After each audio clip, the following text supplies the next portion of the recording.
Guy on the phone for a second date update today already knows where his date went wrong.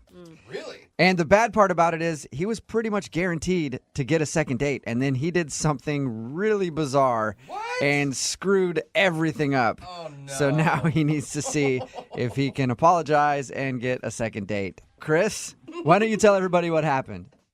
I will. Oh, you sound so defeated. Oh, no. Well, you'll understand. Okay.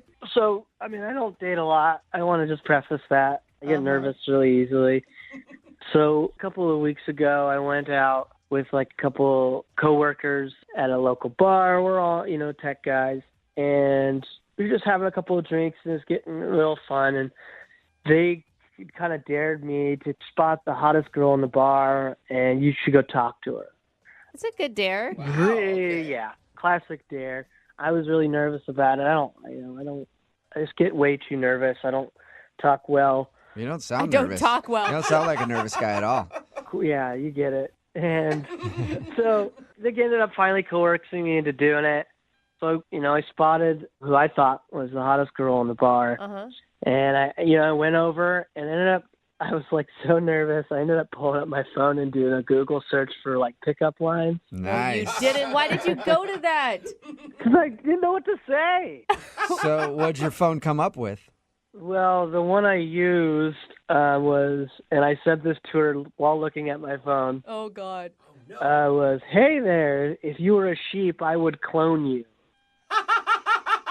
That's it? Well, that's the one you chose, huh? That's it. Yeah, well, Winner. that's actually kind of endearing. Like, you're looking at your phone. You're obviously nervous. Okay. I mean, Yeah. she fell for it, right? She liked it. She thought it was really funny, and she ended up pulling up her phone. We ended up having sort of like a Google search for pickup lines. Oh, She's like, I bet you I could choose like 10 that were better than that one. Yeah, she definitely outdid me. Yeah. All right. So Awesome. you struck up a conversation that way, and how'd everything else go? It went great from there. We had a couple of more drinks. We were talking the whole rest of the night, and probably like 11:30 or midnight, place was slowing down. She ended up whispering. She said, "Let's go back to your place." And I was amazed. I was like blown away. Yeah. Like, what? This can't be happening. Are you talking to me? Did you say, did I hear what I think you said? I just tried to play it cool, which is just me sweating and not saying anything. Good way to play it cool. Probably didn't know at all that you were nervous. So yeah, but we ended up going back to my place. Okay. Things were moving in a way where the stuff was definitely going to happen, more than just making out. What? Did you have to Google that too? I probably should have, because next thing I know, she's like, she has to like go into my bedroom and just sort of get ready, kind of get a little more comfortable. And she's like, "Give me a minute, I'll tell you to come in." And so I let her go into my room. Wow, she's like a seductress. I mean, I don't know if she's seductress, but she's definitely more experienced than me. I mean, it seems like she's been with a lot of men. Me, I haven't been on a date for, maybe 2 years before this. Okay. wow. So I'm sitting in the kitchen waiting for her to kind of like tell me when she's ready, and I start getting nervous again. Right, because she gives you time alone with your own thoughts. That's a horrible thing to do for you. So I started like freaking out, thinking, oh no, she's experienced, I'm not. What do I do? In my head, I get this idea that like I gotta spice it up. I gotta deliver when I walk in this room when she beckons me in. So I start going through my cupboards, and I found my jar of Nutella, Oh, no.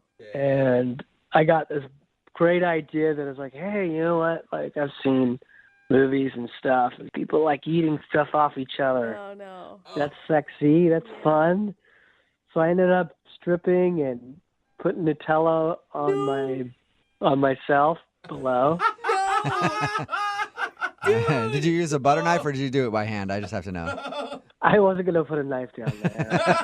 And you slathered yourself in Nutella. That is not an attractive-looking substance, by the way. I thought it would be fun, and people like hot chocolate, but it's definitely doesn't spread easily like it does like on the commercials or the ads. Oh, my God. Well, they're spreading it on different things in those commercials. I think that's the key.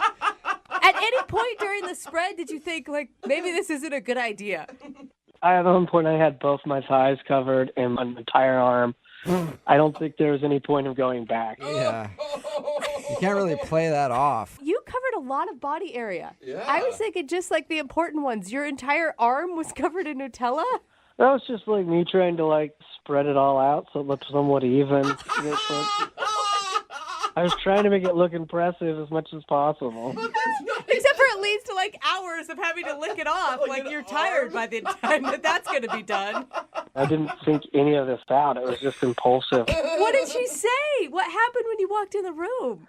Oh, yeah, well, she called me in and I went in there completely covered in, almost completely covered in Nutella. And, That image. yeah, Oh, God. it was kind of just like immediately she was first surprised, really confused, and then just horrified.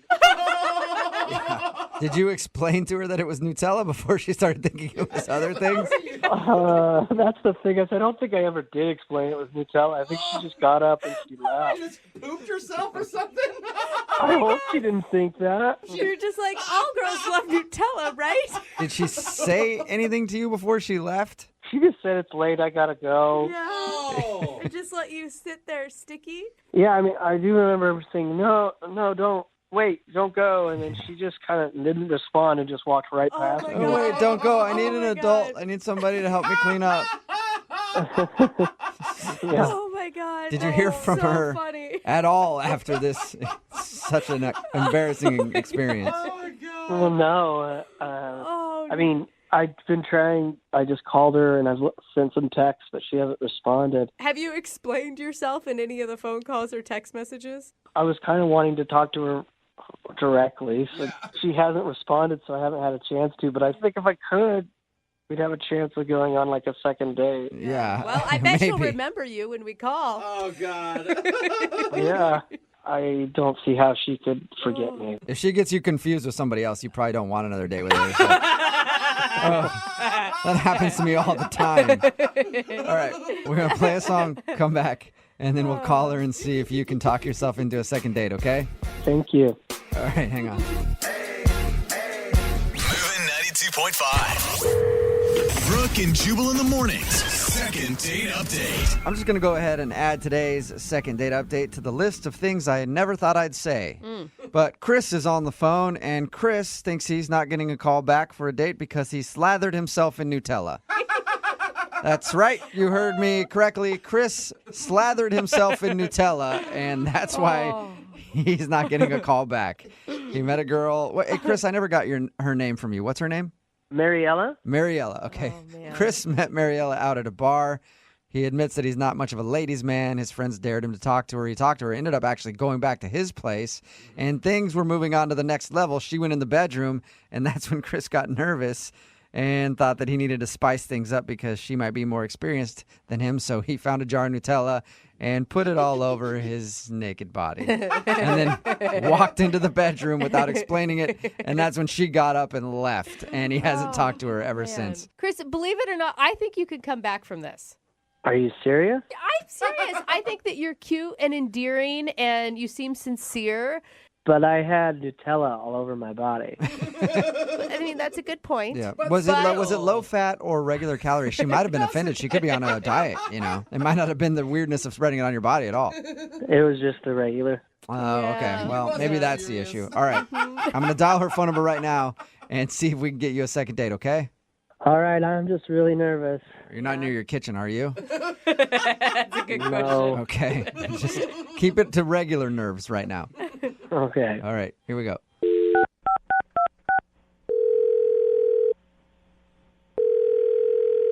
Hello? Hi, can I speak to Mariella? Hi, I'm Mariella. Hi, I'm Jubal. Hi. Hi. Who are you? Jubal from Brooke and Jubal in the Morning, the radio show. Why are you calling me? Well, I'm calling you because you recently went out on a date with one of our listeners, and now you're not calling him back, so he asked us if we could get you on the phone and find out why. Okay. His name is Chris. Oh my God. I still can't stop laughing for you. Oh God. Yeah, it was weird. It was really, really weird. Yeah, Yeah, we that- know. We talked to him, He sent us an email about your whole date and explained everything. He feels really bad about what happened, but I just want to hear how it was from your point of view. Well, we met at a bar, Uh-huh. and I thought he was really cute, and it kind of like, after a couple of beers, I was like, do you want to go back to your place? Yeah, he told us all that. He said that he was really nervous, by the way. Yeah, I mean, it was cute. I thought it was cute that he was so nervous. Did you think, I'm going to rock this guy's world tonight? I don't know. He just seemed like really, really nervous, and I felt like I could calm him down a little. And Sounds like you did the opposite. It sounds like you riled him up. did he really tell you everything that happened? Oh. Yeah, he told us everything. Ah, So, man, it's embarrassing. what was going through your mind when he walked in the bedroom?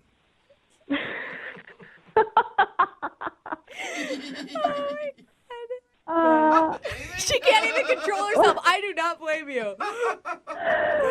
Well, he walks in and he's completely naked, and it looked like someone took him and just dipped him in a porta potty or something. 'Cause he had, it was so bad. He had just like brown sludge all over his body. Have you ever been with a guy and he just walked into the bedroom with brown stuff all over him? No. I mean, just No. walking into First. the bedroom naked is enough to kind of scare you. Like, they were already skipping some steps of foreplay there. Yeah, that alone was like really intense. And then I was just standing there, and he just whispered to me, "I hope you're hungry." Oh, my God. That Oh, my part God. he didn't tell us. God, he committed to this, didn't he? And did you answer him at all? No, I just like ran out of there and right out of his apartment. I didn't even say bye. It was just freaky, and I don't think I have anyone. something to say here. What's that? I have something to say here. What's going on? Oh, that's Chris. He's actually on the other line listening and wants to talk to you. And apparently he's heard enough and wants to speak right now. Hi, Mariella. Oh my God, hi. I can understand where you're coming from, but what I had on me was not feces. It was Nutella. You know, the chocolate treat. I know what Nutella is. Why did you put it all over your body? Oh, my God. Oh, I thought it would be sexy in the moment. Well, at least it wasn't the first thing I was thinking. Yeah. Yeah. Why would you do that? You know how, like, strawberries and whipped cream are fun and sexy? I just thought that, and I didn't have any of that, so I just went with what I had. He Like, improvised. why would you put it on your body? Like, it was all over your body.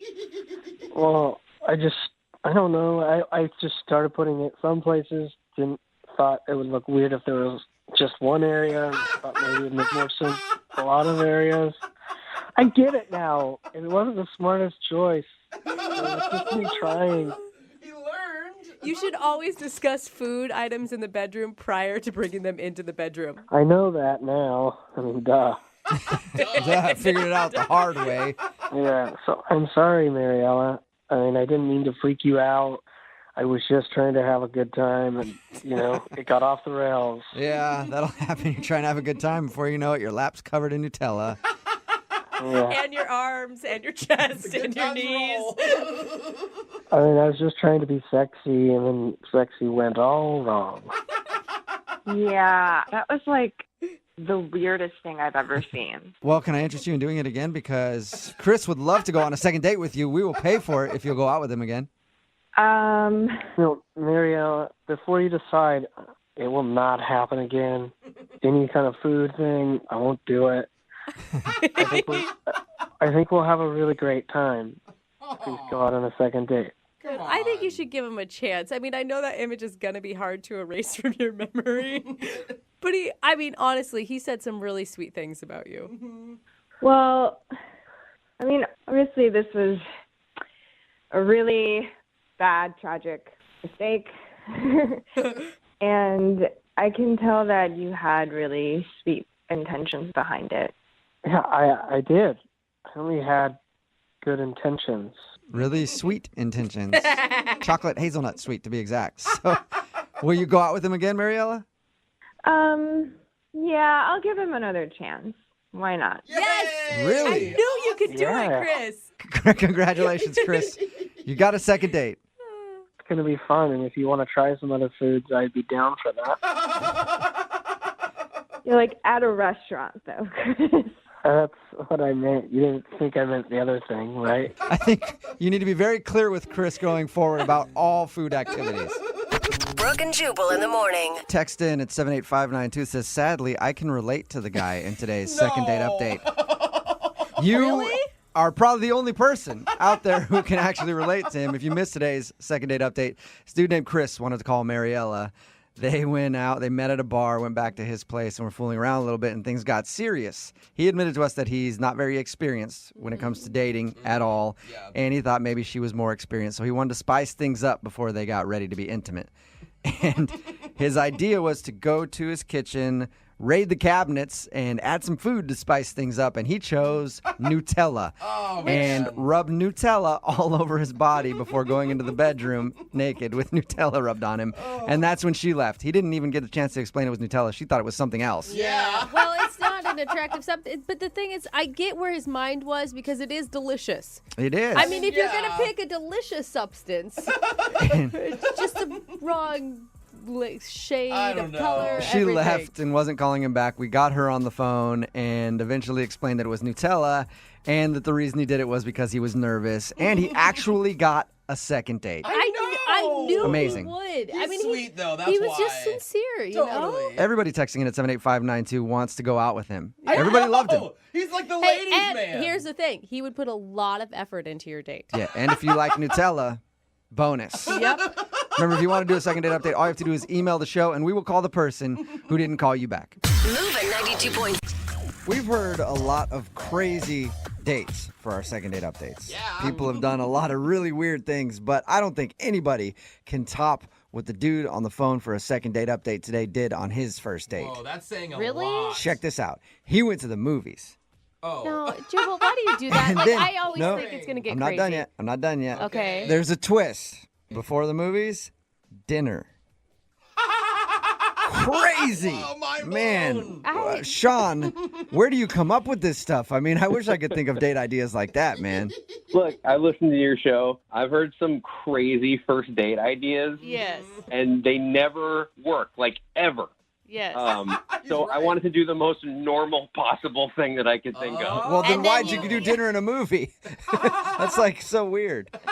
Yeah, no, man, call me crazy. I just decided to go for it that night. You Well, are what's- a wild card, Sean. What's funny about that is you're making fun of like crazy date ideas not working, but you did something normal and you're on the phone with us. Uh-oh. No, I of course, I know. Of course, that's what happened. Yeah, and I can't do anything normal or like have anything go the way it's supposed to go. Of course, I probably should have known that. All right, well, tell us about the girl you want to call today. What's her name? Julia is her name. Julia. And how did you meet Julia? We have a mutual friend who had a party at their place one night. Got to talking, got her number, and then I texted her, was like, do you want to go out, grab dinner, see a movie, something? And she was like, yeah, so that's what we did like a week later. This, Cool. you're right, Jubal. This does sound crazy. I know, right? I mean, The most normal Yeah. thing ever. Dude, where'd you find a girl that will see a movie on a first date? I know, it was amazing. I was like, I can't imagine that anybody there was going to go for it. I'm, She did. I'm actually I even know. more shocked that where'd you find a girl that you could meet in person? Because I didn't know people still did that. Yeah, and I'm usually not very good at like talking to somebody in person I don't really know, but like we hit it off right away. That's awesome. Cool. Like I'm a big sports fan, and like she loves hockey, and so we were able to talk about sports. So I knew like, okay, this is somebody that I could like connect with, and like I could really see it going somewhere. Nice. So she shared your love of sweaty dudes as well. Totally. So both you guys sat there and talked about sweaty dudes for a little while, and you're like, let's go out. How did the date go? The date went fine. We got to the theater and we like talked a little bit. Some kind of weird thing happened in the lobby that like I thought was funny at the time, but like, I don't know, now after some time, she hasn't gotten back to me. I thought maybe this might be like weird. Okay, wait, hold on real quick before you get into what happened that was weird. You guys didn't do dinner before? You just met at the theater? No, we met at the theater. We went and had dinner at a place that was like right by there. Okay. Everything was going really well. Like we got along really well. We have a lot of the same things in common. So that was all really good. And then we went to the theater like right afterwards. Okay, and that's where the weird thing happened. Yes. So we were in the lobby, and I was going to go to concessions and grab us like popcorn and stuff like that. And so I was looking at her, and we were talking, and I wasn't paying attention. And I walked right into this little girl who was standing there with like a big, like one of those gigantic things of popcorn in her arms, and like knocked this girl over, and the popcorn went everywhere. Oh, which makes it look way more dramatic than it probably even was. Totally, because she's like this tiny little girl with this giant popcorn, and I'm like this big dude.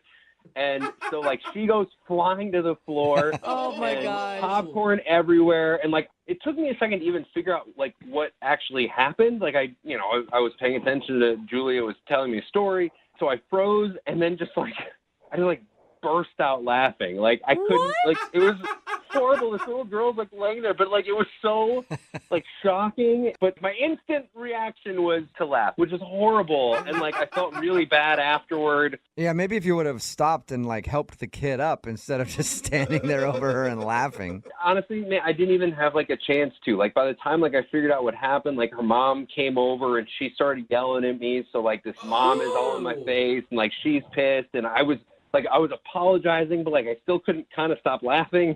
Was the little girl crying as well? Oh yeah, no, she fell and like instantly started crying. Like it was horrible. Wait, did you ever get to apologize to her mom and to the kid? Yes, totally, yes. I was like, I'm so sorry. It was an accident. I tried to help her up. She didn't want me to touch her. And I eventually, I went to concessions and I bought a new popcorn for her. And you grabbed it and you poured it out in front of her and just laughed at her some more?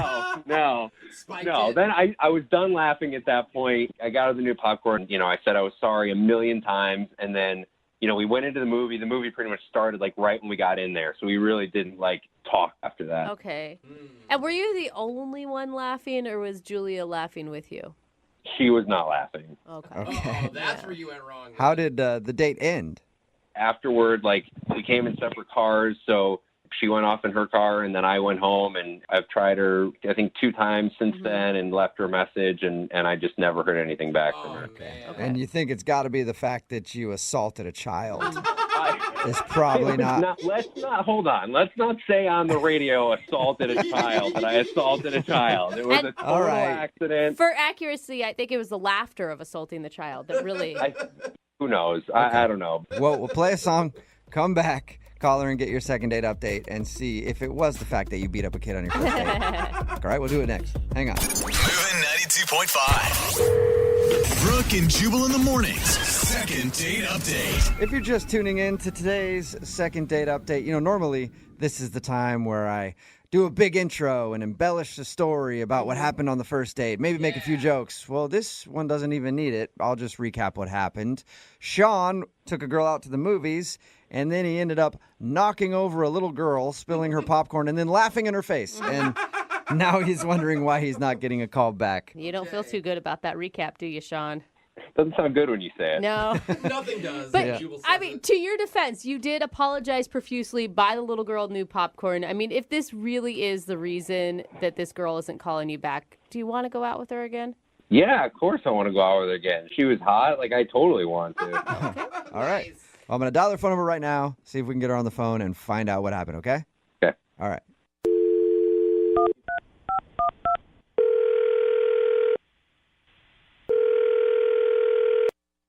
Hello? Hi, can I speak to Julia, please? This is Julia. Hey, what's up, Julia? How are you? This is Jubal from Brooke and Jubal in the morning. I'm sorry, what? Who? Jubal from Brooke and Jubal in the morning. It's a radio show. Okay. Yeah. How's it going? Hi. Any idea why a radio show would be calling you? Not really.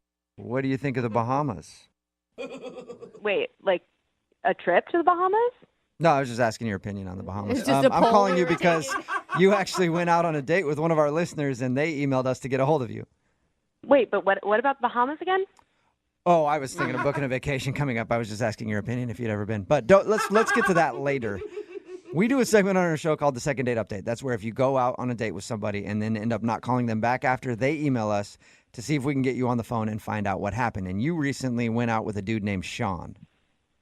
Oh, yeah, Sean. Yeah.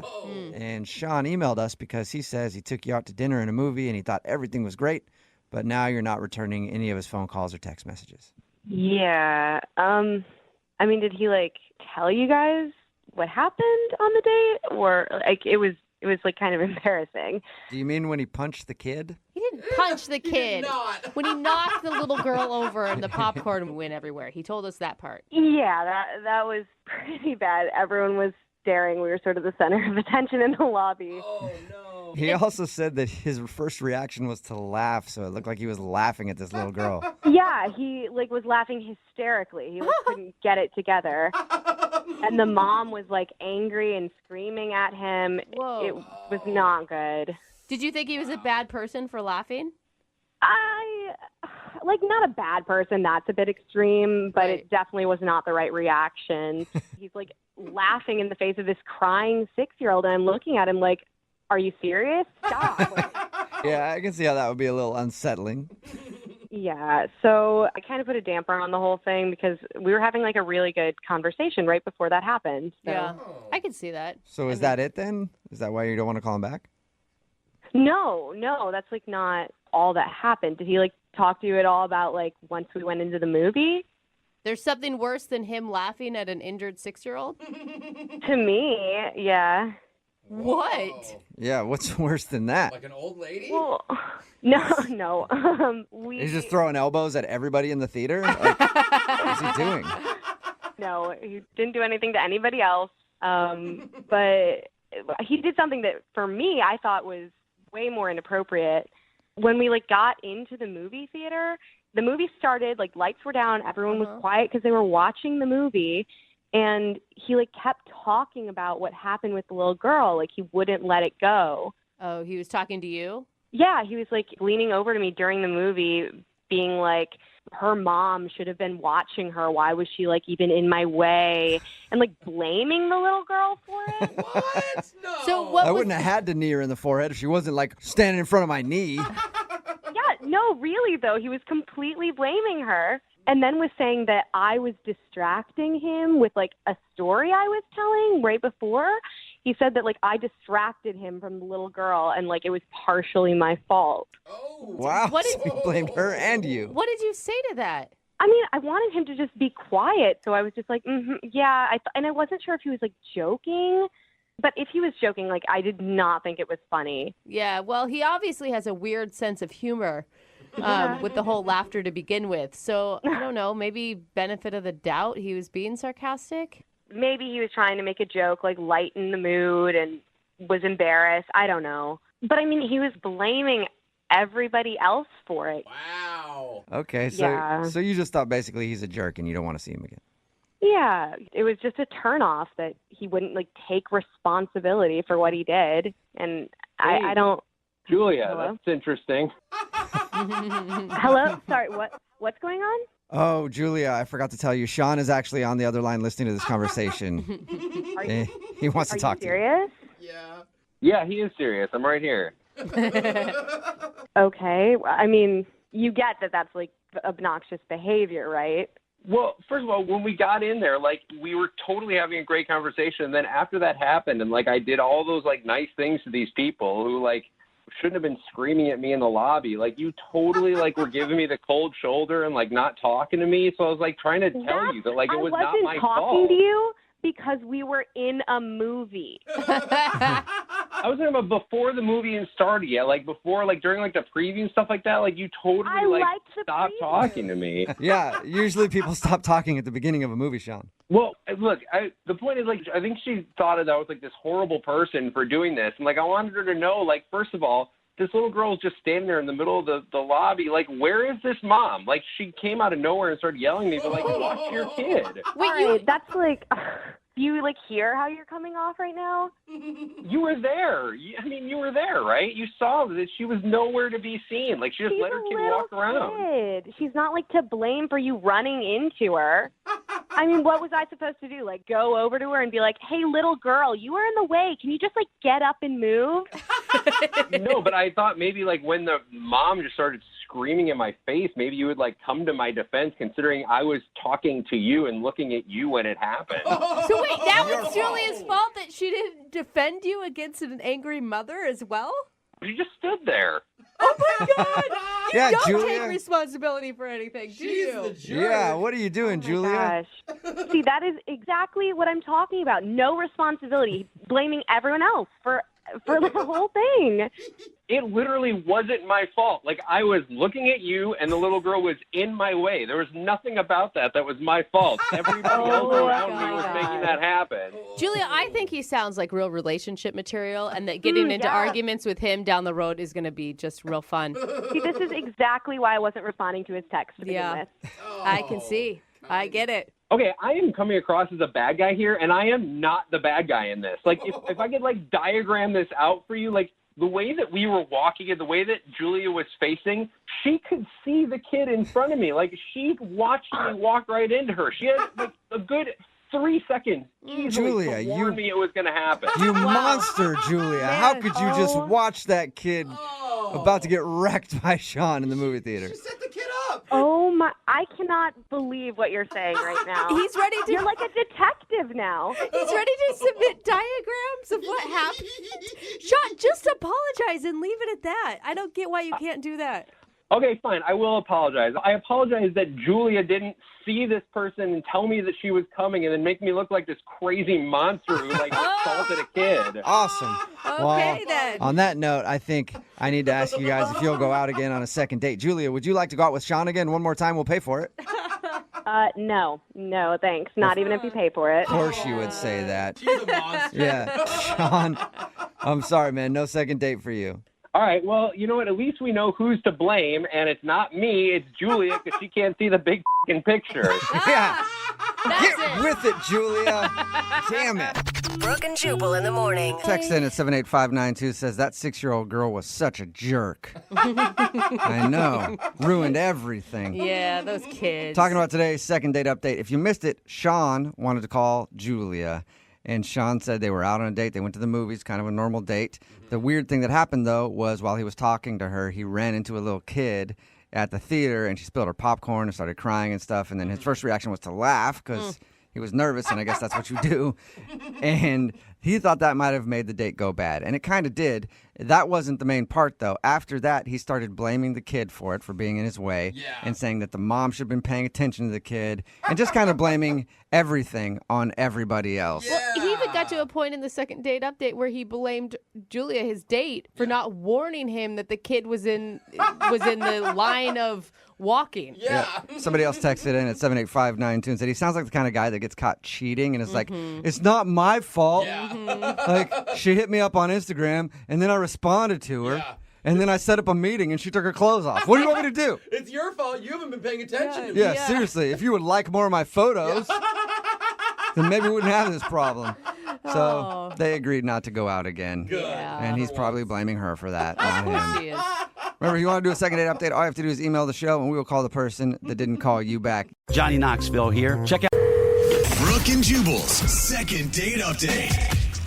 In my opinion, it's always a good date when the possibility of handcuffs getting whipped out comes into play. On a first date. Wow. Not everybody feels that way. Like Frank, who's on the phone for a second date update right now. What's up, Frank? Hey guys, what's up? Not much. So you almost got the handcuffs put on you, huh? On a first bro. date. That's what I like to hear. It's like Freaky Frank already, right? Yeah. Sounds like a lot of fun, Frank, your email about your date, but I guess it wasn't? Yeah, it wasn't what I would love to exactly have, but that's how it goes. You sound awkward just even saying that. Yeah. It just wasn't one of my proudest moments, really. Before we get into that, tell us a little bit about the girl that you want to call today. What's her name? Her name's Jenna. Jenna. And how did you meet Jenna? We met through some mutual friends, just at a party, and we were both hanging out, and just there seemed to be a little bit of a clicking. You know what I mean? Okay. Okay, so did you know immediately that you wanted to ask her out? Oh, definitely. Like, she was hilarious, you know? Oh, awesome. I love that she was just, like, had a great sense of humor, and she had an awesome smile, and she had this really cute mole. Like, it was, like, between her left eye and her nose. And Cute mole, huh? it's going to sound a little, like, normally I'm not really into moles at all. They kind of weird me out, but she was, like, rocking it. You know what I mean? There's something about it that was, like, super... Something sexy about a girl who's not scared to rock her mole. I agree with you on that one, Frank. It was like a sexy mole. So it was like, you know. Obviously worked because you guys went out on a date, right? Tell us about the date. Well, like, I love indie films, so I asked her to see this indie film that my friend actually worked on. He was, like, a cinematographer on it, and he was just, like, super talented, and I just wanted to go support. So how was the movie? It was, I mean, I thought it was good. I mean, at one point, I was kind of nervous, too, because I had French onion soup at lunch, and I was like, I didn't have a chance to, like, brush my teeth, so I was worried, you know, I don't know, if I had, like, bad breath or something. But All those onions. she leaned in at some point, so I felt like, okay, this is going great, you know? Like she leaned in to kiss you during the film? Just like to, like, be closer, I think, you know? Just kind of, like, lean up against me, but it was just like, I think she was just trying to get closer. Right. Okay. And you didn't try to kiss her at that point? I mean, I didn't kiss her, but I was, like, thinking, all right, this is, like, we're going to get a kiss at the end of the night, you know? Yeah, it's a good romantic move there. Did you get a kiss at the end of things? No. I mean, here's what happened after that. So the movie got out, and then, you know, we're driving, and I ended up getting pulled over, and I guess my taillight was out or something. Like, that's what the cops said, and I was just, like, talking my way out of it just because, like, I already have 2 tickets, and I just, you know, I don't want to jack up my insurance. Yeah. Right. So, so I thought I was a pretty smooth talker, and it seemed to be okay, and it just felt different after, for some reason, like... After you got pulled over? Yeah, like, well, I got back in the car, and I was like, that was weird, and she, you know, she kind of didn't really, like, wasn't laughing like I thought she would have or something. Wait, they had you out of the car? Yeah, that's my question, too. That's extreme. Yeah, I got out of the car to talk to the cop because I just didn't want her to hear, you know, anything was going on, and I thought it was a lot worse, like the cop said, get out of the car, you know, like that kind of thing. Gun drawn. No, it's it wasn't that. It wasn't that, like, dramatic. Wait a minute, though. Why didn't you want her to hear? I don't know. You know, when I'm on, like, a first date with someone, I don't want exactly for them to hear that it's like, oh, this isn't my first ticket. You know what I mean? It's like, I don't want her to think I'm, like, some irresponsible guy getting tickets all the time, you know? Okay. And so what happened when you guys actually got back to her house and you said goodnight? So I drove her back to her place, and, you know, I'm thinking I'm still going to get, like, a kiss, you know, by the end of the night. And I took her to her door, and she's just like, no, sorry, just not feeling it. And I'm like, oh, okay. Oh, wait, so you went in for a kiss and she denied you? Yeah, she's just like, sorry, it was just weird. It just was kind of, like, cut off. All right. And I asked her, I was like, can I call you? And she's like, she was just, like, really vague, you know? She's like, okay. But it didn't feel like she was super interested. Not absolutely call me, just, okay, sure, I guess. Yeah, she was like, yeah, exactly. She's like, all right, yeah, whatever. Sure. I wonder what could have happened from the time you went to talk to the cop to getting back into the car that would have made her seem so cold. Like, I don't know, I have this, like, weird theory that maybe she dated that cop or something. What? You know, I don't know, I just was thinking, like... You've just been sitting on this, making up stories since you went on your date of things that could have possibly been wrong, I right? don't know, because I can't figure it out. It was like, why would you suddenly just not want to talk or not even, like, accept my kiss? That is reading deep, sir. Well, I don't know. I thought, like, I was thinking that. I was thinking, like, is it my breath? Like, was it the French onion soup? Like, The breath. All kinds of things. Slept with the police officer. Have you tried to call her since the date? I mean, have you tried to reach out to her? yeah, and just nothing. Nothing at all. Hasn't. Yeah. All right, well, we'll play a song, come back, call her, and get your second date update, all right? All right, cool. Okay, hang on, man. Moving 92.5. Brooke and Jubal in the mornings. Second date update. I'm actually really surprised that the guy on the phone to do a second date update today isn't getting a call back because he's a bad boy. Oh. That's right. If you missed the first part of today's second date update, Frank is on the phone, and he wants to call a girl named Jenna. And on their first date, he got pulled over, got into a physical altercation with a cop, and then took them on a high-speed chase down the freeway, which eventually ended in the car rolling over 6 times before he was taken into custody. But his story has gotten a lot better in the last couple minutes since the last time we talked to him. Actually, he got pulled over after they went to the movies and then talked his way out of a ticket. Yeah. And then after he talked his way out of the ticket, when he got back in the car, she was very awkward and was hardly talking to him. At the end of the night, when he dropped her off, he went in for a kiss. She said no. And then he asked if he could call her again. She said, okay. And then he called her again and hasn't heard a thing. Frank? Hey, guys. It would have sounded cooler if you would have done all those things that I said you did, by the way. Yeah, I guess. But, I did something. Hey, next time. At least I did something. Yeah. We live to date again. The next date you go on, high-speed chase. Gets them every time. The cop. Yep. Oh my gosh, Frank. All right, buddy, I'll do that. Yeah. Yeah, that's you guys give out such good advice. Really do. I mean, All right, man. I'm going to dial her phone number right now, okay? Okay. Here we go.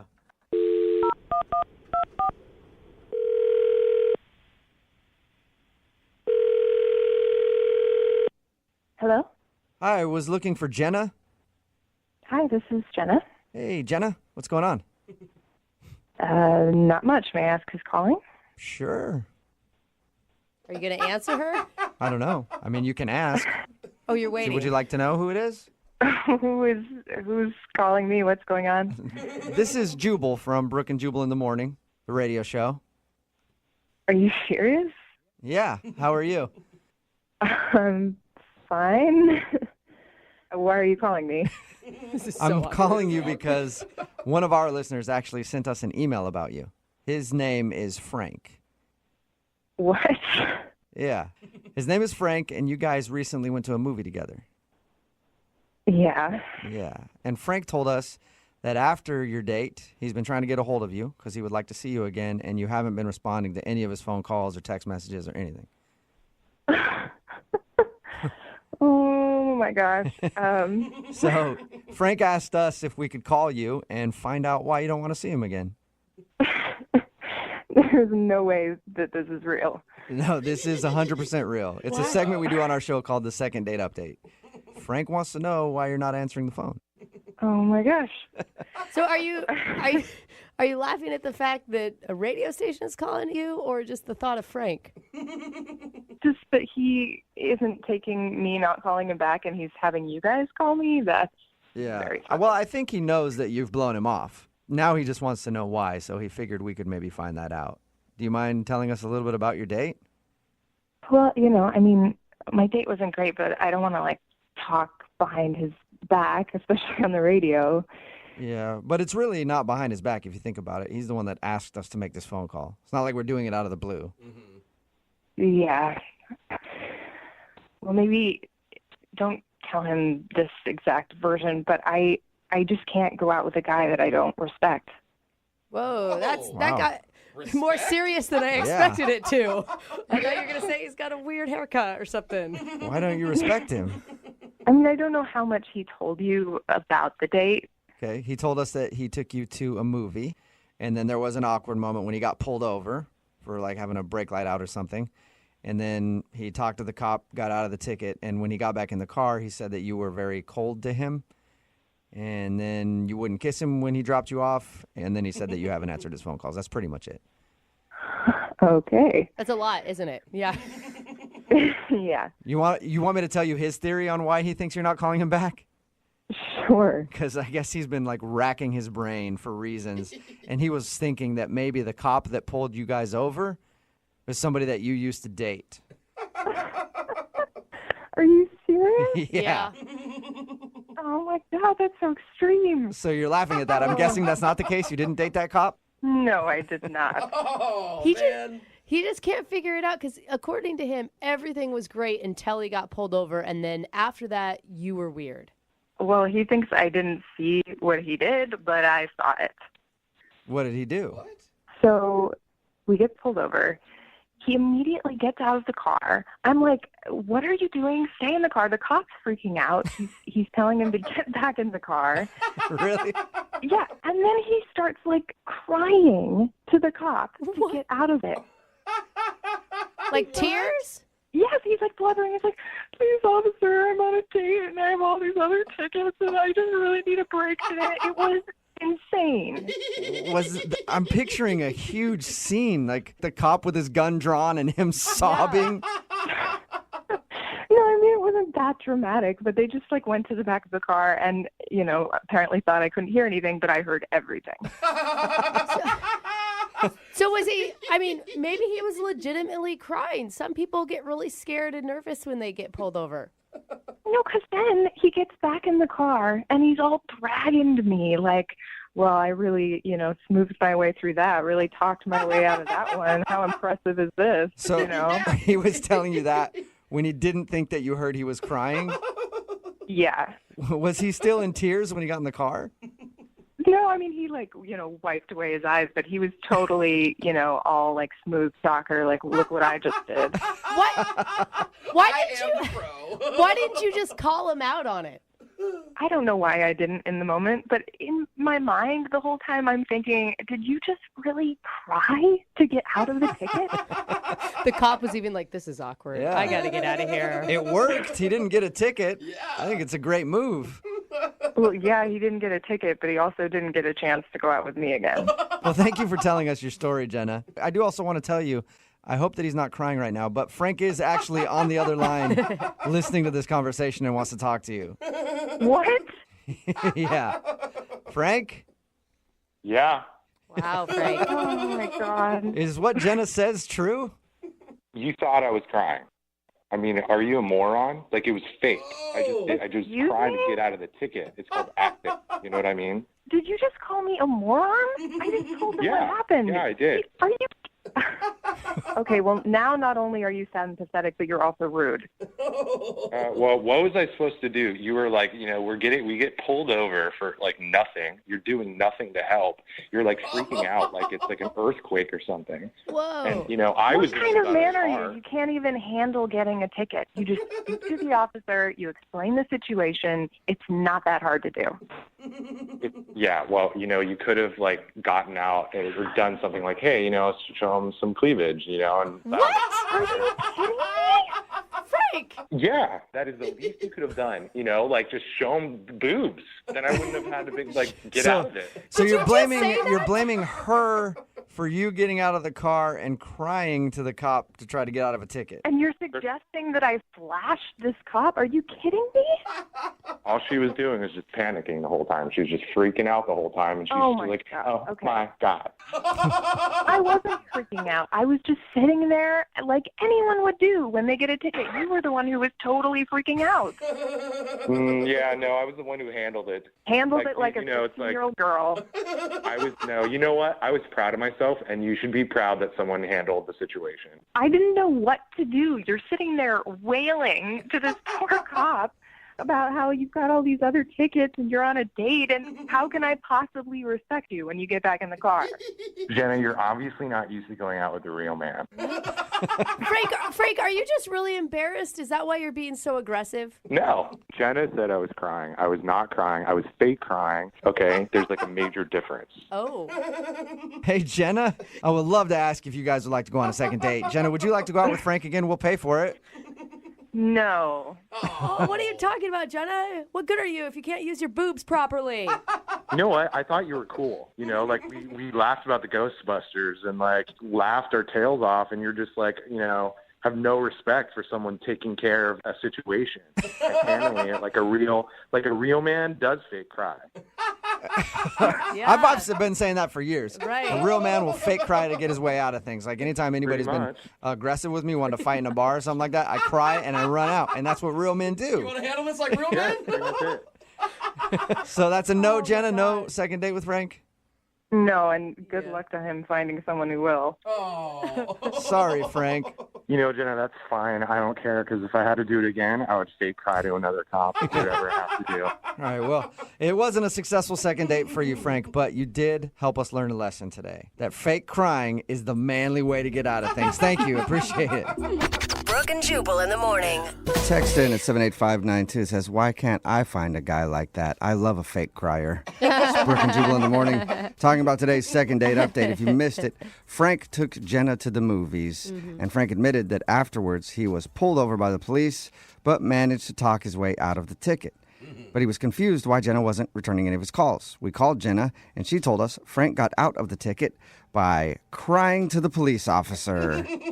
Not by anything else, just crying. Frank defended himself, saying that he faked it and thought she should be proud of him for handling the situation. And actually, real men fake cry. That's what he said. He's a real man and he fake cries. I think he really cried and is too embarrassed to admit it, which he shouldn't be. That's a stressful situation. Jenna decided not to go out with him again. Remember, if you want to do a second date update, email the show and we will call the person that didn't call you back. It's Brooke and Jubal in the morning. Brooke and Jubal's second date update.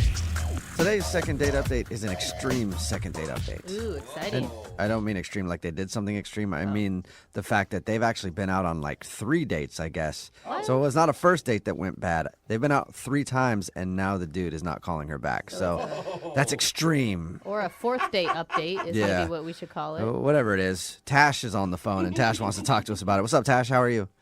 Hi, guys. I'm good. How are you? Good. I wasn't even sure if we should do a second date update with you because technically they're usually like a first date that goes bad, but you've actually been out with the guy you want to call 3 times? Yeah. So, I don't know if you would count that as a second update, but I was kind of hoping you'd make an exception. It's against the rules. No, yeah, it is against the rules. So, You guys, bye. we make the We'll rules. see you later, Tash. That's it. Yeah, I We're think we'll calling get in her. trouble with the FCC if we do it the wrong way. Or there's got to be lawyers out there listening who might sue us if we do a second date update that isn't based on an actual first date. I'm really sorry about that. Wait, are you guys being serious? 100%, No. 100% No, serious there, Tash, Tash. we're never serious. Definitely. No, not serious at all. We'll do your second date update, even though it's not really a second date. Tell us a little bit about the story, though. What's the guy's name? His name is Robert. Okay. And where'd you meet him? It's actually a really hilarious story how we Probably met. not. Probably not if you started with that. But go ahead. So I was giving flu shots at this law firm, and I gave him a flu shot, and he gave me his number. Oh, okay. Like I So said, he liked the cute Not nurse. the most hilarious thing I've ever heard, but cool story. I just thought it was funny because, he gave me his number, Okay. Yeah. Hysterical. You gave him the Yeah. flu, and he gave you his number. But hey, that's exciting though. Like you're a nurse, obviously, and you're gonna be going out with a hot lawyer. Well, I hope you're a nurse. I hope you're not just showing up to random offices giving flu shots. Are you a Well, nurse? honestly, I'm not officially a nurse. I'm a volunteer, but they give you this course that you can do legally, whatever. Really? I thought she I was didn't know literally that. saying. I always thought I was getting my flu shot by somebody official. Maybe you are, maybe you're not. I don't know. Well, risk All right. I guess I'm willing to take. Well, tell us about Robert. How have you guys gone out 3 times and now he's blowing you off? Well, so a little bit about him is he's a lawyer, so I was dating a lawyer, go me. So we went out a couple times at a bar, and then once he took me to this really nice restaurant. Okay, that was the last date you guys went on. Was the fancy one? No, we did a bar, nice restaurant, and then a bar. And Okay. were they all really good dates? Yeah, and he was a gentleman, so he paid for everything. And also, if you're wondering, we did fool around, but I'm proud to say not on the first date. I made him wait. Okay. Until the second date. So, the second date, and then it was all the way? A girl never kisses and tells. All right. So I think we got our answer there. Did you go back to his place?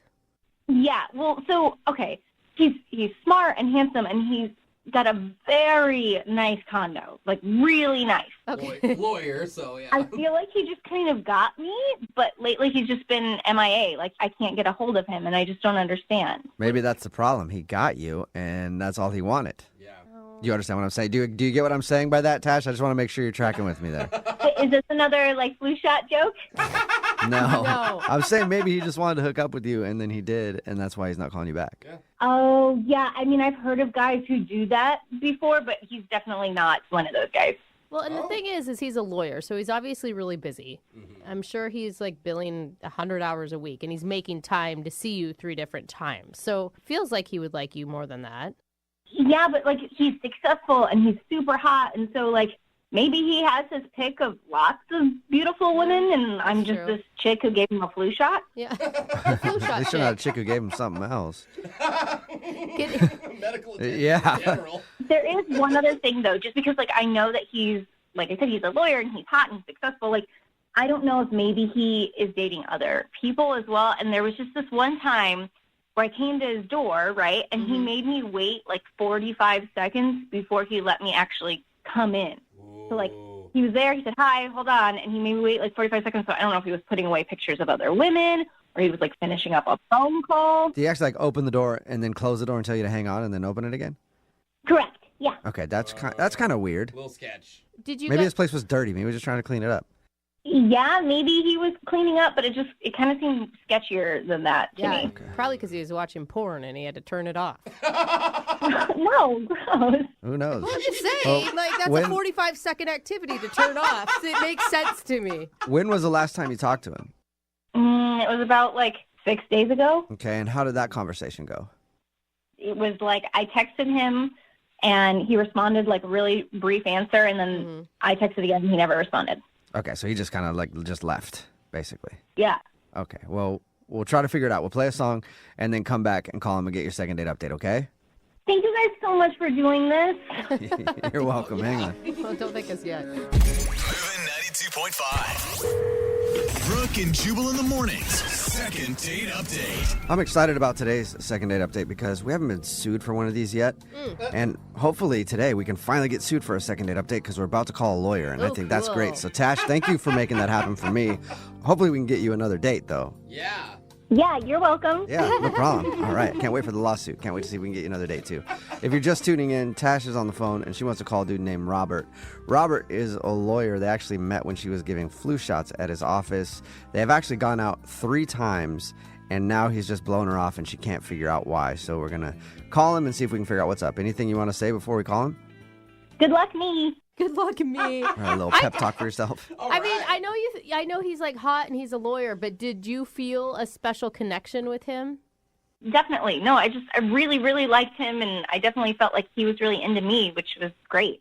Right. That's always important. And I already told you guys, he has like this really nice condo. So. Right. Which All right. is definitely a reflection of who he is. Nice car, nice condo. Yeah. All right, well, I'm going to dial his phone number right now, okay?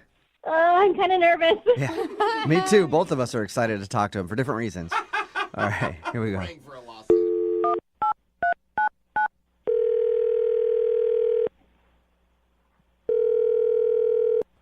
Hello? I got to speak to Robert, please. Yeah, this is Robert. Hey, what's up, Robert? How are you? This is Jubal from Brooke and Jubal in the morning. Okay. Okay. Do you know what that is?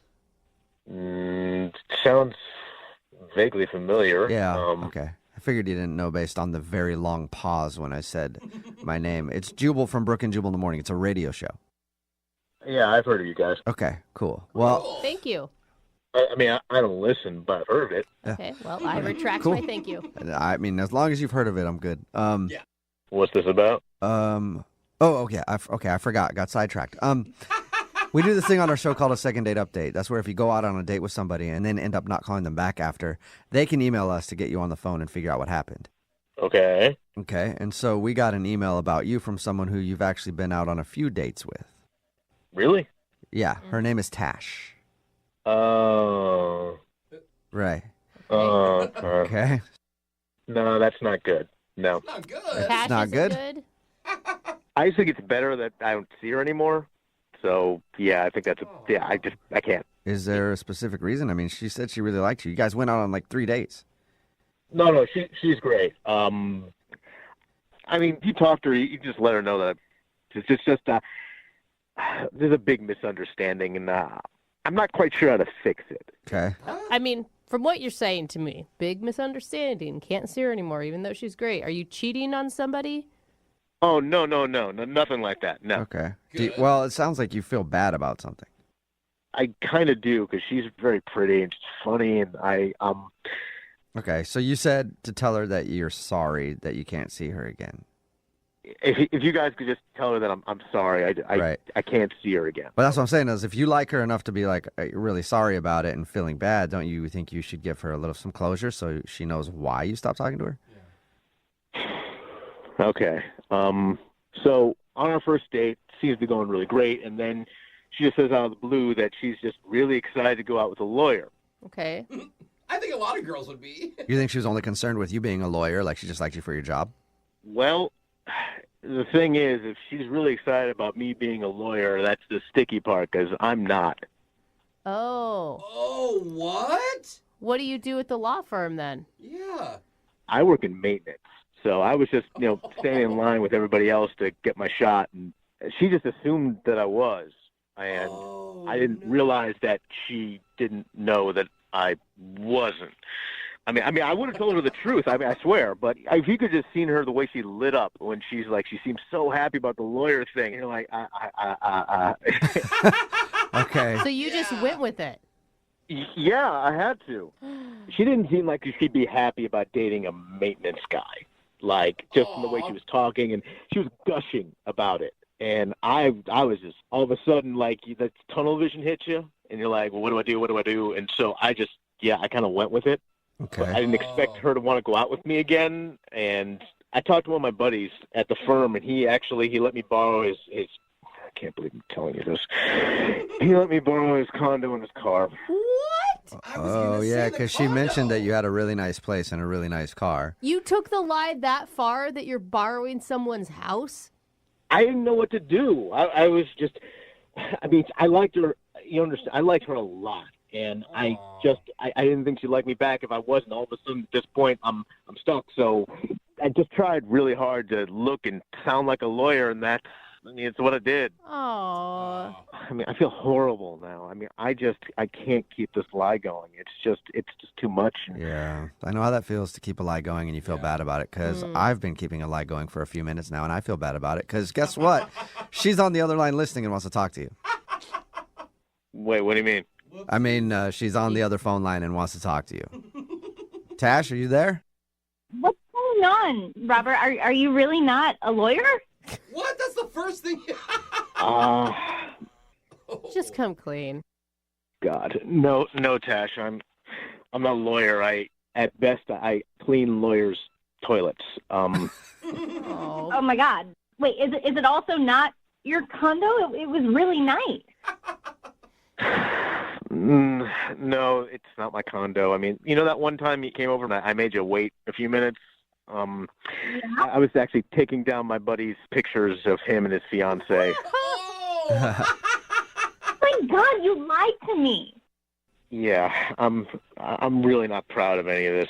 Look, just to clarify, I never told you I was a lawyer. You kind of came to your own conclusion on that. Admittedly, though, I never stopped it. So. Yeah.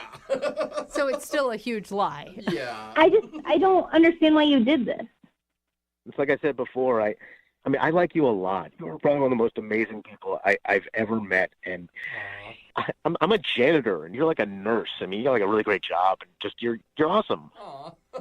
Robert, I'm actually just a volunteer. I'm not really a nurse.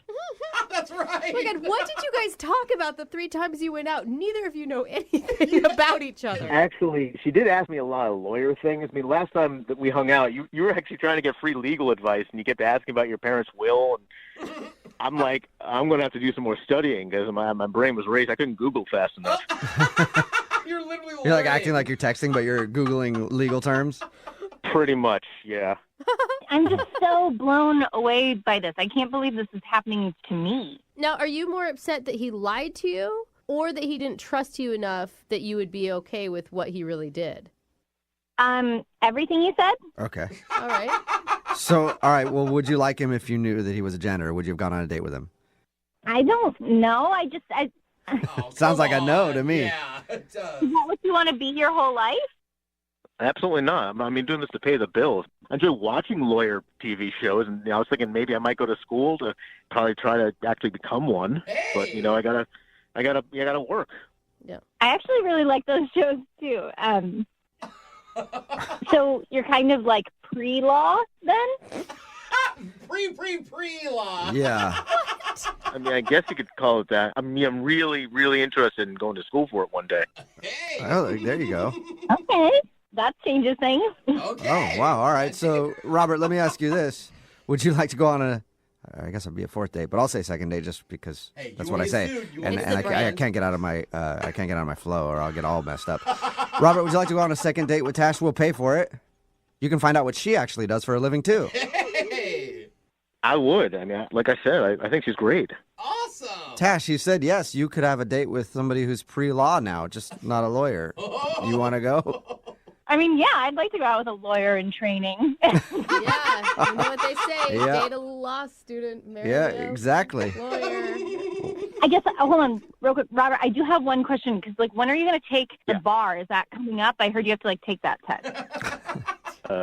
He's probably got to do some Googling. We'll let him Google that and find out. But in the meantime, congratulations, Tash. You got a second date. And Robert, congratulations. You got a date as well. Yeah, you Wow. guys are the best. Yay. Thanks, guys. This is unexpected. It's totally Yes. awesome. Yeah. Congratulations. You got a date and you're officially pre-law. Brooke and Jubal in the morning. Brooke and Jubal's second date update. A common argument that couples get in is usually over directions. Happens a lot. It can make it even more stressful if you're trying to figure out those directions, and there could be a serial killer following you. Or a madman with a chainsaw who wants to cut you in half. It can make it very stressful, and nobody knows that better than Matthew right now, who's on the phone for a second date update. Matthew, how are you? Yeah, I'm good. We'll get to the reason that you think you're not getting a call back in just a second. But first, tell us about the girl you want to call today. What's her name? Her name's Sarah. Sarah? Okay, and we're just- where did you meet Sarah? Hold up, we're just like nonchalantly going into Sarah as there was Well, a madman following him. Like, I'm kind of more concerned about the serial killer than Sarah at Well, this point. Is that's- Sarah alive? That's why I said we'll get to it in a second. First, how'd you meet Sarah? We met online a while back, and I don't know, we just started talking, chatting it up and whatnot, and it was, the start of fall, so it would be the perfect time to go to a haunted house or something fall festive-y. Oh, I was concerned for your safety this whole time, and it turns out it's just one big haunted house hike. I just kind of wanted it to be games, rides, chill time, but it turned out to not be that at all. Yeah. According to your email, it seems like you might have had one of the worst dates ever. It kind of became like a haunted house, actually, because after all the games and the people and, whatever, there was this corn maze. And so, okay, yeah, sure, we'll do the corn maze. And everything's going great, we're hitting it off, having a great time, bonding and all that. But then 15, 20 minutes start to go by, and we're not seeing anybody else. We're lost in a corn maze, and I know that's the point of a corn maze, but it's getting kind of like a long time, and it's starting to get darker. Darkest? Just Yeah. Pitch black. I can see, though, if you're claustrophobic, that's not a good feeling. Yeah. Yeah, I didn't think I was, but I kind of turned into, it was closing in on me. So you guys were struggling in the corn maze, and that's where all the madness started? Yeah, so I wouldn't say we were fighting per se, but we just kind of got short with each other, and I just know where we were going and where we were coming from. But then, I wanted to involve her, so we went her way. It just wasn't the right way. So things were not going great, and she started to panic, and I asked if she was okay, and she was not okay. And so I was like, okay, what could I do to calm her down? Because that's the worst thing, is being, freaking out. Yeah. Panicking. You could have said, hey, we're at a corn maze in a pumpkin patch. I have a cell phone on me. I can call 911 if I need to. We're fine. I don't know if I would have called 911. I mean, I don't think our life is in danger, but I was trying to use my cell phone as a flashlight. Oh, gosh, it's getting that dark? Yeah, exactly. And the battery was going down like crazy. That's scary, too. This is like a scene from a horror film. It felt like it. So, like any good horror film, I needed some comedic timing and a little soften it up. And so I told her about this story. When I was little, I got lost in this Toys R Us and started to, get nervous, but I ended up finding my mom. And then I look up, and she's crying. What? She was actually crying. You made her cry? I thought she was laughing, but then I noticed there's tears in her eyes, and I was like, what's wrong? It's like a cute little story. She was like, all she could picture was this little 5-year-old lost in Toys R Us and this sad story. And you made it worse. I thought she was crying because she couldn't figure out how to get out of there or something. She was actually crying because of your story? Well, that's what it turned into. Then she just started crying because of the corn maze. And I mean, not crying. She was bawling, like wailing. And she just screamed me, like, help, lost. Didn't want someone to think I was, like, hurting her or anything. So did your date end there? Did you just like go, all right, I'm going to find my own way out? Or did you guys finally make it out of the corn maze? I thought about it, but I think it might have been like an hour and a half maybe. We were in this thing. We just started seeing these flashlights like a search party, and it ended up being the workers of the maze. Uh-huh. They were like, I mean, coming pretty fast too, because they were hearing all these screaming noises. Crying. Yeah, and they kind of looked at me like I was crazy, but whatever. We ended up getting out, and everything was okay. I don't know where we stand, really, because I haven't been able to get a hold of her. So wait, you got out, and then what happened? Did you just part ways, or? No, I took her home, and again, I was trying to, lighten the mood. I don't think it was probably the smartest. No. Yeah, you dude. apparently told her, suck at that. Another story about when you were 7 and you were left in a Walmart. No, I just told her that the GPS wasn't working. Like, the GPS was going crazy. Oh, like in your car? Yeah, and it was just like a subtle thing, I didn't even think anything of it, and then she did not appreciate that. Oh, Okay. dude. These are bad So jokes, at man. this point, she feels like you're making fun of her for overreacting in the corn maze, I'm guessing. I can see where that logic comes in. And have you talked to her at all since your date? No, I've been trying to text her, I've even called her a couple times, just kind of see how she is, because I just want to know about her well-being. Okay, so you're nice. okay with dating someone who may be a little emotional. Yeah, I mean, it was my fault because I put her in that situation, and if she wanted to go out again, I wouldn't take her to a place like that. So, Okay. All right. Learn. Yeah, Lesson big lesson learned. All right. Well, we'll play a song and then come back and call her and get your second date update, okay? all right. All right, hang on. Moving 92.5. Brooke and Jubal in the mornings. Second date update. What are some of the scariest things in life? Probably sharks. Yeah, those are Well, pretty most likely sharks.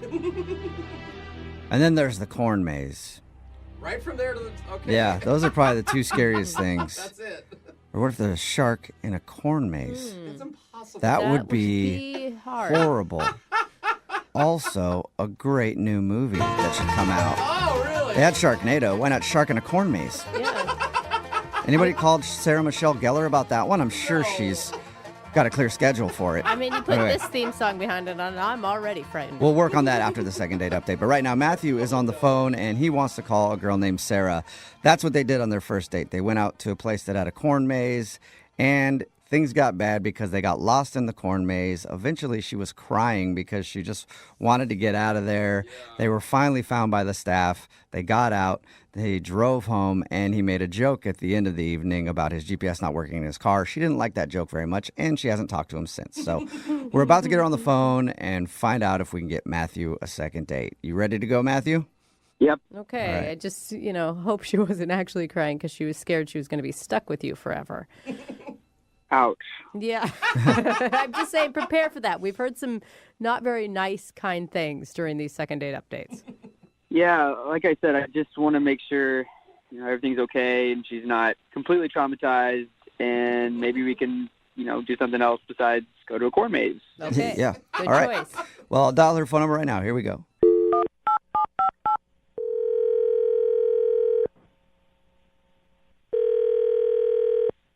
Hello, Hi, can I speak to Sarah, please?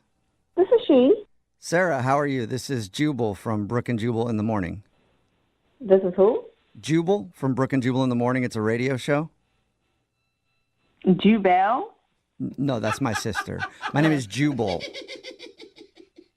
Jubal. Okay. And Brooke and Jubal in the Morning is a radio show, and we got an email about you from one of our listeners. That's why I'm calling you. Okay. Okay. Weird. We do a segment on our show. It's called the Second Date Update. That's where if you go out on a date with somebody and then end up not calling them back after, they can email us to get you on the phone and ask what happened. And Matthew, the guy that you went out with to a corn maze recently, Oh God. Really? he emailed us because he says he's been trying to get a hold of you, but you're not calling him back. Well, that would be correct. Now, wait, is that reaction because of him or because of how terribly the date ended? I don't know. All I can say is, I don't know. It just wasn't a good experience, so I'll just leave it at that. I mean, I don't think he meant for you guys to get stuck in the corn maze and for things to get that bad. Yeah, but, my mother has always told me that when you hold a man's hand, if you don't feel safe and secure, then he's not the one. When I held his hand, it was all sweaty and clammy and disgusting, and he just didn't act like a real man on this date. Like, I don't understand how we're lost, okay? We're lost, and I'm usually not that emotional, but I showed a lot of emotion. I'm crying, I'm upset, and he's just like sitting down on the ground with his legs up. Not going to move. I'm just going to chill here until someone comes and gets us. Like, who does that? Wait, he sat down? He sat down. Like, this could have been a real life or death situation because we're lost. Let's slow it down. You're in a corn maze. It wasn't actually a life or death situation. Maybe not necessarily, but what if it was? It's a test. You just sit down on the ground and throw your legs up in the air and like, oh, well, I don't know what to do. Well, I will say to his defense, if you're ever lost in the woods somewhere, you're told to stay put. Like, oftentimes going further is just going to get you into more trouble. Okay, listen, I'm sorry. I don't know your name or whatever, but this is not the woods, hon. It's the corn maze. It literally goes in circles. I mean, how much lost could we have gotten? And I'm just like scared out of my mind. And he's doing nothing, just like, cracking jokes. Oh, I had this happen to me before. Well, guess what? It's never happened to me. So I would like to, I love my life. Hello, and I want to get out of here, like now. Wait, you were really honestly that scared? It's pitch black in a cornfield. No light, no nothing. I didn't want to spend the night there, and he was just acting like, well, someone will find us. We'll be all right. What? Okay, so basically you don't think he's the type of man you want to be with because he wouldn't be able to take care of you in like a life or death or any kind of situation, basically. Yeah, I mean, what if it was a real disaster, like an earthquake or, we've had hurricanes and stuff. What are we going to do? Just sit on the ground and chill like, oh, we'll get swept away, but someone will find us? I just feel like that's a pretty unfair comparison. Okay, it's not like I got in a fetal position and was like giving up hope or anything. What's going on? Oh, Sarah, that's Matthew. He's actually on the other line listening and wants to talk to you. Apparently just started talking to you. Jesus, take the whole wheel. Really? I wasn't like I was just giving up. That wasn't the point. I wasn't trying to be this like wussy guy. Well, that's what it looked like to me, Matthew. And then on top of that, when we get in the car, you're like, oh, yeah, my GPS is screwed up. I can't even get us home. What was that? I was going for another joke. I mean, another joke. I'm crying and I'm upset and I'm freaking out. You want to make another joke? We were at a corn maze. It's supposed to be fun, lighthearted, and it just got so serious. And you were yelling at the top of your lungs like I was going to kill you or something.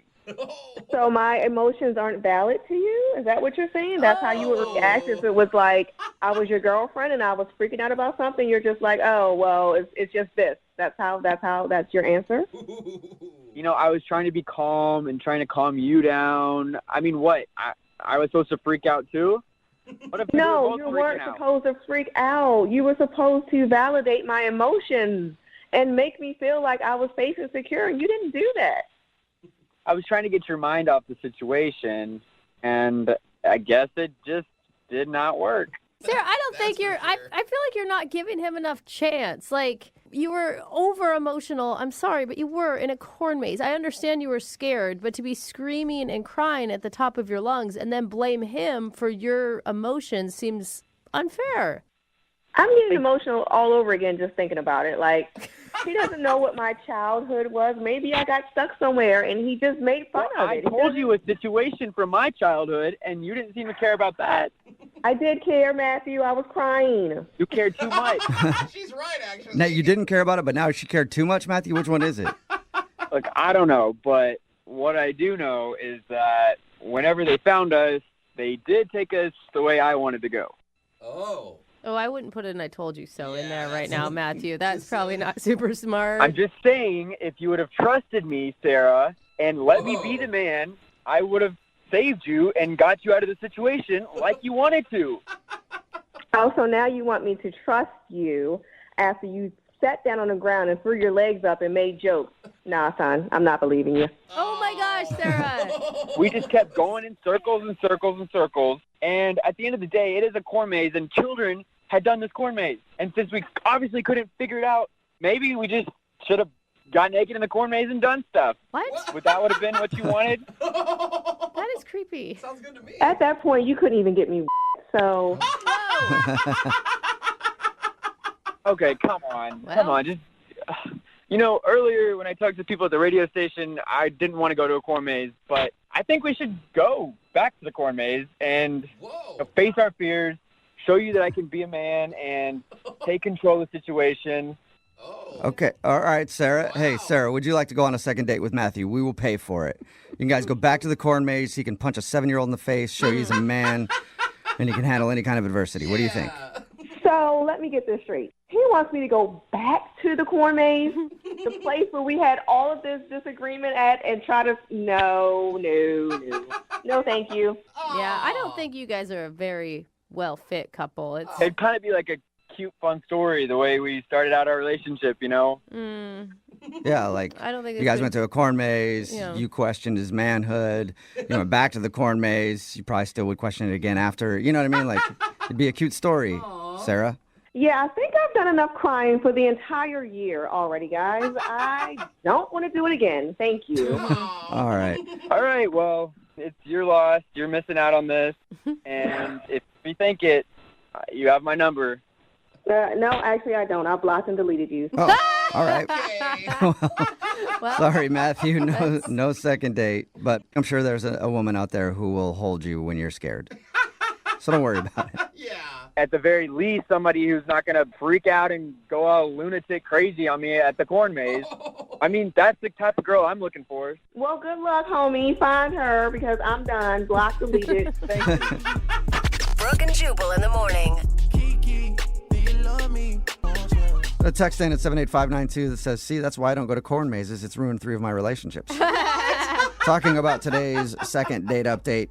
If you missed it, Matthew and Sarah spent their first date lost in a giant corn maze. Oh, man. She didn't think that he handled the situation like a man. He was wondering why he wasn't getting a call back. Yeah. And she thought he didn't handle it like a man because instead of taking charge and finding a way out of the corn maze, he just sat on the ground and made jokes and waited for people to find them. Right. Matthew said that he's only trying to take Sarah's mind off the situation with a little bit of humor. Yeah. But Sarah was completely turned off by his attitude and doesn't think that he could handle himself in stressful situations because of it. They decided not to go on a second date. I just feel like she's looking for like a super pumped up testosterone dude that would like, drive I'll me save you. crazy. I'll knock all this corn. Just walk straight through it. I don't care. Remember, if you want to do a second date update, all you have to do is email the show, and we will call the person who didn't call you back. Today's second date update is one of those days where you get an email in, and it's so interesting that you just want to find out what happened. We got an email into the show from a dude named Michael, and all it says is that he met a girl at the gym and tried to think of an interesting way to introduce himself, and it almost ended up in the hospital. Whoa. So I want to know what happened. What's up, Michael? How are you? Good. How you doing? I think you succeeded in the interesting category because everybody wants to know. Okay. Should I just tell you? Maybe tell us about the girl a little bit. What's her name? Her name is Brittany, and I met her at the gym. And had you seen her a couple times, or was this the first time running into her at the gym? No, I've seen her for a while, and she's incredibly beautiful. And I listen to you guys show a lot, and I know a lot of people are say that they're dating this beautiful girl and that, but I think that this girl is probably next level, beyond anything. Are you trying to brag right now, or are you just excited? I'm not trying to brag since she's not calling me back, obviously. Okay. Good point. All right, so had you tried to talk to her before the incident that almost put you in the hospital? No, I hadn't. The thing is, I've seen a lot of guys try to talk to her, walk up, try to whatever. And she's not rude, but just gets rid of them, is always just like keeps herself to herself. Oh my God, you have been stalking this girl at the gym. I don't know if it's stalking. She's hard not to notice. And anyway, that's what I've seen. So I didn't want to be one of those guys. I didn't want to be just the next in line to strike out. Okay. So I was like just trying to think of something I could do to ideally make her laugh, which seems like the best way to get a girl interested, Absolutely. Yeah. You're right on with that. So what'd you do? You fart on the treadmill next to her? No, what I did was she was on the treadmill, and while she was working out, I jumped on the treadmill and started running behind her. To her treadmill? Yeah, and I was like, oh, sorry, didn't see you there. Maybe you can go a little faster. That's great. That's not funny. That's dangerous. Yeah. Come on, loosen up. I'd be like, whoa, And- dude, this treadmill's not big enough for you to be right behind me. Yeah, and I would have to think scary for her as well. Like, what the hell is this weirdo doing? That's funny. I thought it was really funny, but her first reaction was definitely a little scared. Yeah.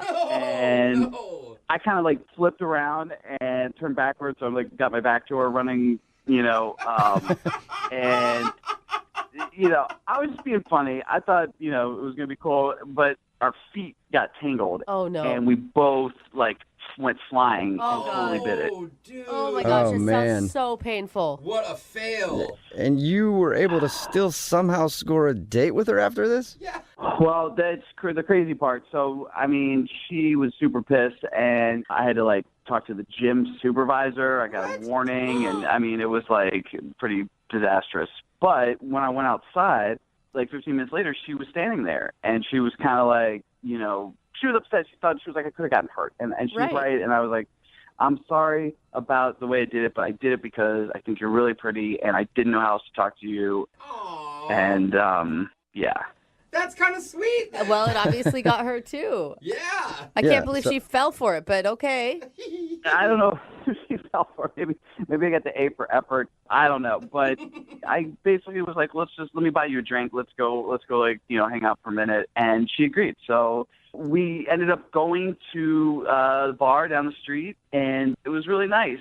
But after like 30 minutes, she looked at her phone and was like, I really got to go. And she left, and that was it. And now I'm like, she won't text me back. She's ghosting me. Whoa. And I don't know what to do. That's No idea why. I really don't. I mean, like, I would have understood, before she didn't want to talk to me, but we kind of like had a moment. We went out and it was like going somewhere. And that's why I'm so baffled. I really don't know what happened. Yeah, she still went out with you after maybe risking a concussion or a broken bone or something. And then all of a sudden on your date, she just ghosts. That's weird. So wait, you haven't seen her at the gym either? Yeah, no, I haven't seen her there. It's been a week, and she's not been there like the times that I've been there. Huh. Okay. Yeah, she definitely has switched up her gym schedule because she doesn't want to see you. Yeah. What'd you do, man? Well, I mean, the fact that I almost killed her might be it. But, Yeah, I guess you're right. All right, well, we'll play a song, come back, and then call her and get your second date update, all right? Thank you. Yeah, hang on. Moving 92.5. Brooke and Jubal in the mornings. Second date update. If you're just joining us for today's second date update, this dude named Michael is on the phone, and he wants to call Brittany. And he almost killed Brittany at the gym, and now he's wondering why he's not getting a call back. It's not quite that serious, but he did see Brittany at the gym for a long time, a girl that he wanted to talk to. And finally, one day he got up the nerve and thought he'd be funny, so he jumped on the treadmill at the same time as her to try to be creative. Ended up falling off and everything, but did go out on a date. And then shortly into that date, she just ended it and took off like half an hour in, and he hasn't heard from her since. See, I feel like, Michael, you were expecting too much. I think this was actually a pity date by Brittany. What? I mean, granted, you're the one that injured her, but it's a weird thing that women do when we're like, oh, but he feels bad, so I feel bad for him, and I don't want him to feel bad. Well, I don't think it was a total pity date. I mean, I have something to offer, I think. But at this point, I'm just, like, trying to figure out why she's ghosting me. It just doesn't make any sense to me, to go out with me and then just, like, bail like that. All right, well, I'll dial her phone number right now, get her on the phone, and see if we can find out what happened. Okay, here we go.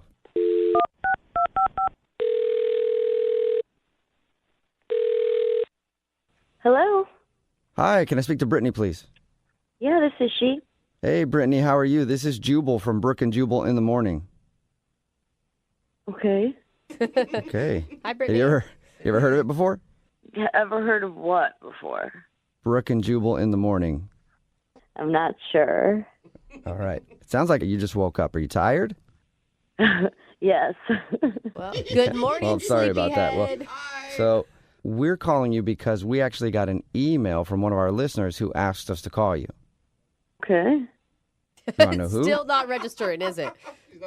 Well, no, I'm intrigued. Okay. His name is Michael. Oh. All right. And you met Michael at the gym recently. Yes. Yeah. And then you went out with Michael on a date after and left pretty quick into it, and you haven't contacted him since. That is correct. Okay, cool. Well, Michael emailed us because he wants to know what went wrong.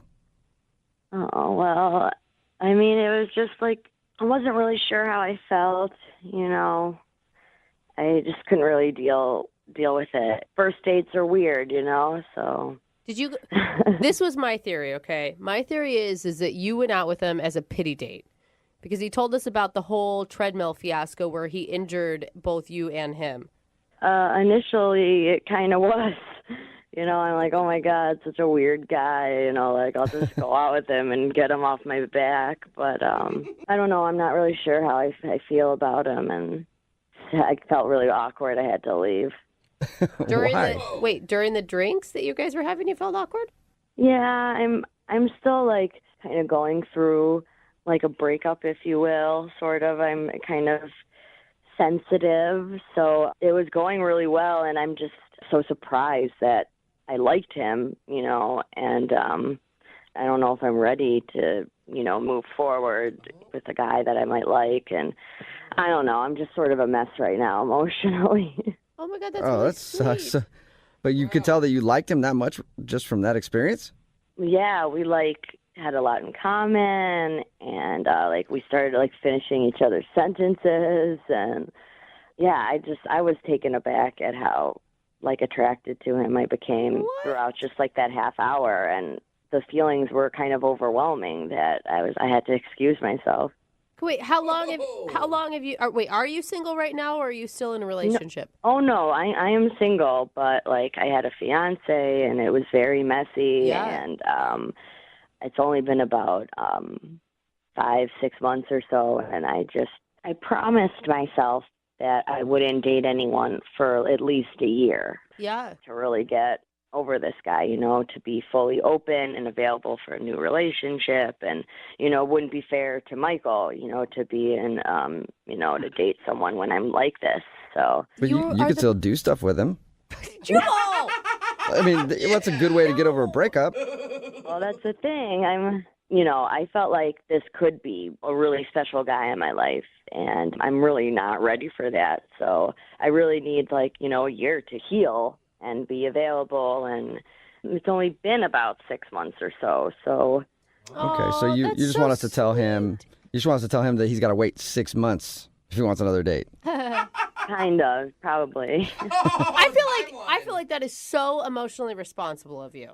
Thank you. Yeah, you know, you really are aware of where you're at in the healing process, and this guy is obviously not just a rebound guy. Correct. And, you know, I don't know if he feels that way about me or anything, and I'm just like, whoa, this is happening way too fast, and so, I don't know, it's a little embarrassing, but... Oh, that's so sweet. Well, I was saying we could tell him that, and I think you could probably just do it yourself, though, because he's actually on the other line listening and wants to talk to you.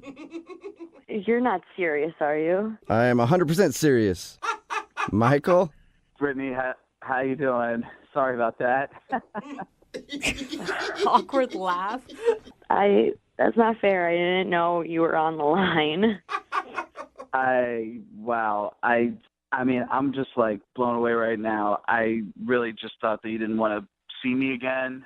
I can't believe. I'm really sorry. I didn't really know how to process everything that was going on. And, you know, obviously now you know everything I've been going through. So it's just, you know, I'm sorry. Yeah, she wants to see you again just in 6 months. I mean, I hear what you're saying, and that makes sense. But at the same time, it's like, I'd really like to see you again. And if you had a good time and feel that same way about me. It's kind of crazy not to at least hang out, you know? Yeah, I just I don't think it would be fair to you either, because I'm not, completely 100% there yet. I'd still be thinking about my ex, and not, I don't want to bring any like crap from that relationship into this. So it's just I'm trying to be responsible and careful with my emotions. And For sure. I hear what you're saying. That's really good that you're like processing that. At the same time, though, it's like so rare that you meet somebody. I mean, I really feel like, you're like the most beautiful girl I've ever met. And, like after talking to you, and like your heart is like even more beautiful on the inside. I just. Oh, you're so sweet. That was the best compliment ever. I'm tearing up over here. Oh. No, that's really beautiful, and I appreciate that, and I would love to say yes. I don't think it's a good idea right now, and like you said, it's not, every day you meet someone so special, so like I'll still, if we're still there for each other in 5-6 months or whatever, like cool. Brittany, look, you've heard everybody swooning about how hearts and love and all that stuff are beautiful. God, you're romantic. If it is in fact that beautiful, don't you think you should just go for it? I see your point. It's just I think that'll be too messy. I need more time to heal and be confident and figure out like who I am as a person. And yeah, that's I was good. in this relationship for a long time. Right. One last question, and I've heard what you said. You said you're not interested until you feel like you've healed enough. But would you like to go out with Michael on a second date? We'll pay for it. Brittany, before you answer, I know you've said no to me and them asking like a whole bunch, but just please think about it. I just want to say that if we had that much of a connection after 30 minutes of hanging out, it just seems crazy to me to risk throwing that away. Like, why don't you take a couple weeks and heal, and then maybe we can like get together. Yeah, listen to him, Brittany. There's no such thing as good timing. These things always happen when you least want them to. No, I hear you guys, and I appreciate it. It just, I promised myself a year. I think that's a good timeline to feel better. And so I just have to, regretfully decline.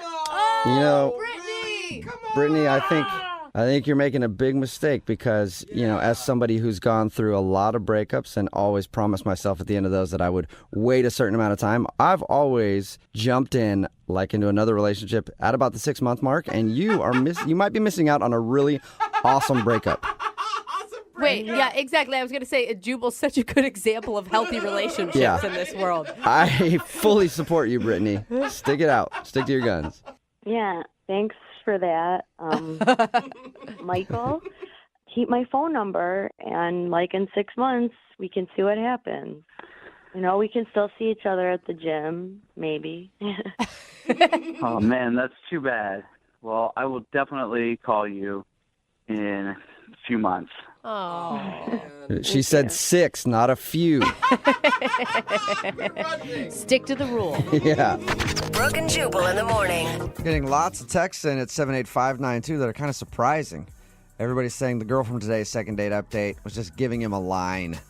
What? If you missed today's second date update, Michael wanted to call Brittany. They met at the gym. They hung out for a little while. Yeah. Then she left the date and hadn't talked to him. Well, we got her on the phone, and she said that he was amazing. Yeah. That she liked everything about him. That she felt a strong connection. But that she also just got out of a relationship and was giving herself a year to be single before she got back into a relationship. So she wasn't ready to date yet, and he could contact her in 6 months. Yeah. And maybe they could go out again. She had been engaged, and she said it was a messy breakup and that it had been 6 months since they'd broken up. Yeah. But she did start out the description of the date saying it started as a pity date. Yeah, she did say that. So weird. I believed her. I just thought, hey, she's I did sticking to her too. guns, I thought so too, and I was like, good for her for not caving if that's what she thinks she really needs. But that is, it's an interesting wrinkle that I didn't think of. Me neither. Maybe we were being naive. I don't know what to think now. Maybe we were being naive, or maybe our listening audience is very cynical. Yeah, that could be. Yeah. Yeah. That's also And I appreciate that. Or just the world in general is like, oh, come on. That's a line. Nobody waits that long before they get into a relationship. If they meet somebody they really like, you'll throw caution to the wind and you'll get back into a relationship. She's full of crap. She didn't like you. Either that or it's just a really good explanation on why there's so many dysfunctional relationships out there, right? That's true. Remember, if you want to do a second date update, all you have to do is email the show and we will call the person who didn't call you back. Brooke and Jubal's second date update. If there's two things women love, it's fast cars and loose men. Oh, I'm Or is it yes. is it loose cars and fast men? That's it. I'm not sure which one it is, but I do know that women love men and cars. And so does Cliff, who's on the phone right now, because Cliff took the girl that he wants us to call today in a second date update out on a very interesting date. He called it a car hopping date. What? What is that? Cliff, how are you? Hey guys, how are you? Good. Now, which one are you? Are you a loose car or a fast man? I'm a fast car loose man. Oh, okay. So your email explained the date that you took this girl on. It's really interesting. Yeah, I wanted to do something, sort of unique. And I said, why not go car hopping? Do you mean like you go to dealers and you just test drive cars, or you're like... Yeah. I Oh. mean, pretty much we go to like a dealership and, like Mercedes and Lexus, really nice cars. I'm like, hey, we're looking at buying a car and we want to test drive it. And it was a fun way to get to know each other, test driving cars that you normally wouldn't drive. Yeah. It sounds like a cool date. Is this something you've done before? No, it's something that I kind of came up with. All right, let me ask Brooke, because like from a dude's perspective, it'd be awesome to just drive a bunch of cars that I never got to see the inside of. As a woman, would you be interested in this date? No. No, okay. No, So it sounds not terrible at to her. all. Why? Like, I thought girls like cars. one, going to dealerships is like, ugh. Yeah. Who wants to do that? And two, then having some dude go on some weird power trip thing when you like to drive fast cars. Like, the whole thing is too much testosterone for my taste. No, it's not like that at all. I mean, it's not like we're going out to test drive a Honda Civic or some car and then talk about the safety features, or a minivan. Like, hey, can this fit 7 people? We're like, we're test driving very nice cars, convertibles. Yeah, but how much conversation and sexy can you have with a car salesman in the car with you? Well, they don't always go with you. Some of the nicer car dealerships let you go on your own. Yeah. So it's not like you have the third wheel. They're sitting, the guy's trying to listen to your game. What's going on? Yeah. That's true. Anytime I've gone to look at a car with somebody else, though, you're like, you two can go ahead and take it, and I'll just be here when you get back. That's good. Kind of thing. Yeah, and I understand if you go into a dealership and you're sitting there crunching numbers and so on. We were just test driving the car and we'd like, all right, well, thank you. Didn't really like the car and go to the next dealership. You're just wasting the salesman's time instead. Yeah, which is fine to do because they waste a lot of people's time. Yeah. So wasting a car salesman time, I'm all for it. Before we get into more about your car hopping date, where did you meet this girl? I met Heather actually at a singles mixer, speed dating sort of thing. Speed dating? And, she wrote my number down. I wrote her number down. And, we had a connection. Okay.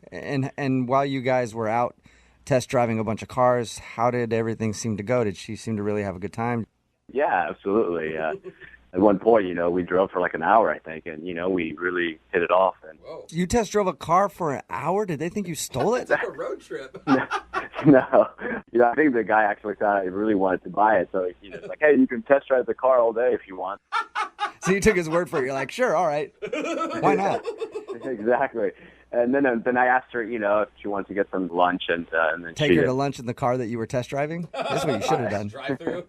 She said she already had plans with her friends, and it was maybe a little awkward. I didn't want to go in for a kiss, but I, kind of gave her a hug, and I said, I really had a good time, and would love to see you again. She said, yeah, absolutely. Okay. Do you think that she's making that up? The only reason I bring up is we've done a lot of second date updates where people make up. Like, oh, I had plans earlier. Yeah. No, I didn't get that.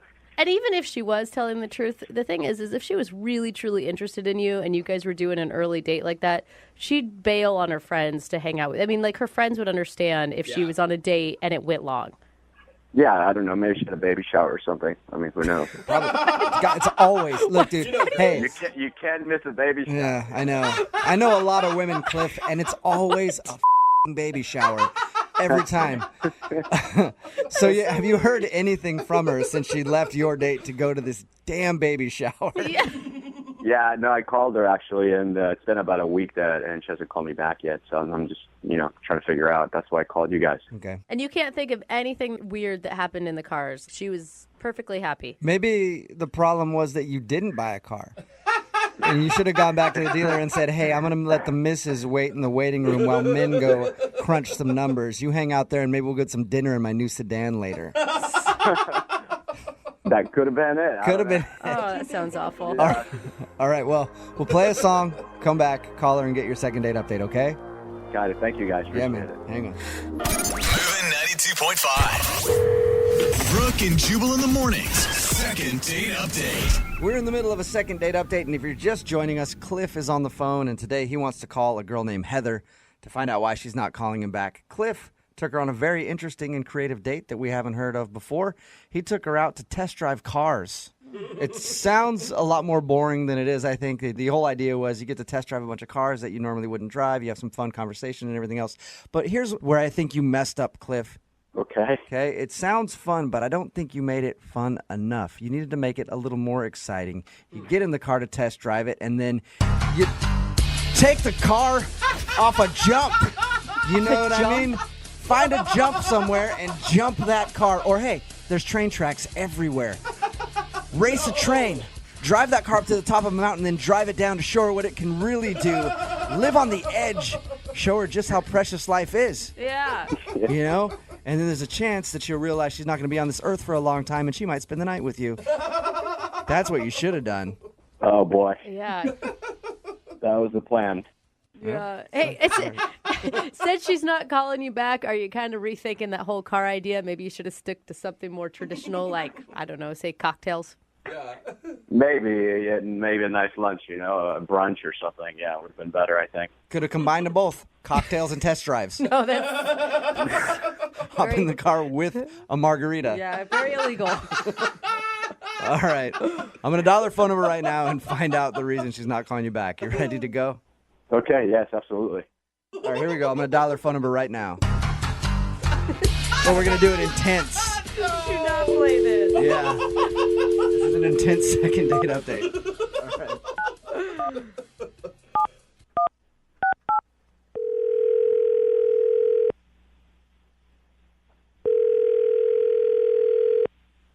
Hello, Hi, can I speak to Heather? this is she. Hey, Heather, how are you? This is Jubal from Brooke and Jubal in the morning. I'm sorry, who is this? Jubal from Brooke and Jubal in the morning, the radio show. Okay. I'm calling you because we recently got an email about you from a dude that you went on a date with, and for some reason you're not calling him back, and he asked if we could get you on the phone and find out why. Who are we talking about? His name is Cliff. Oh, hell. Wow. You remember Cliff? That bad, huh? I never want to talk to that guy again. Why? Because he is the sketchiest, creepiest. I can't even. Was it just the weirdness of the date or the weirdness of the person you were on the date with?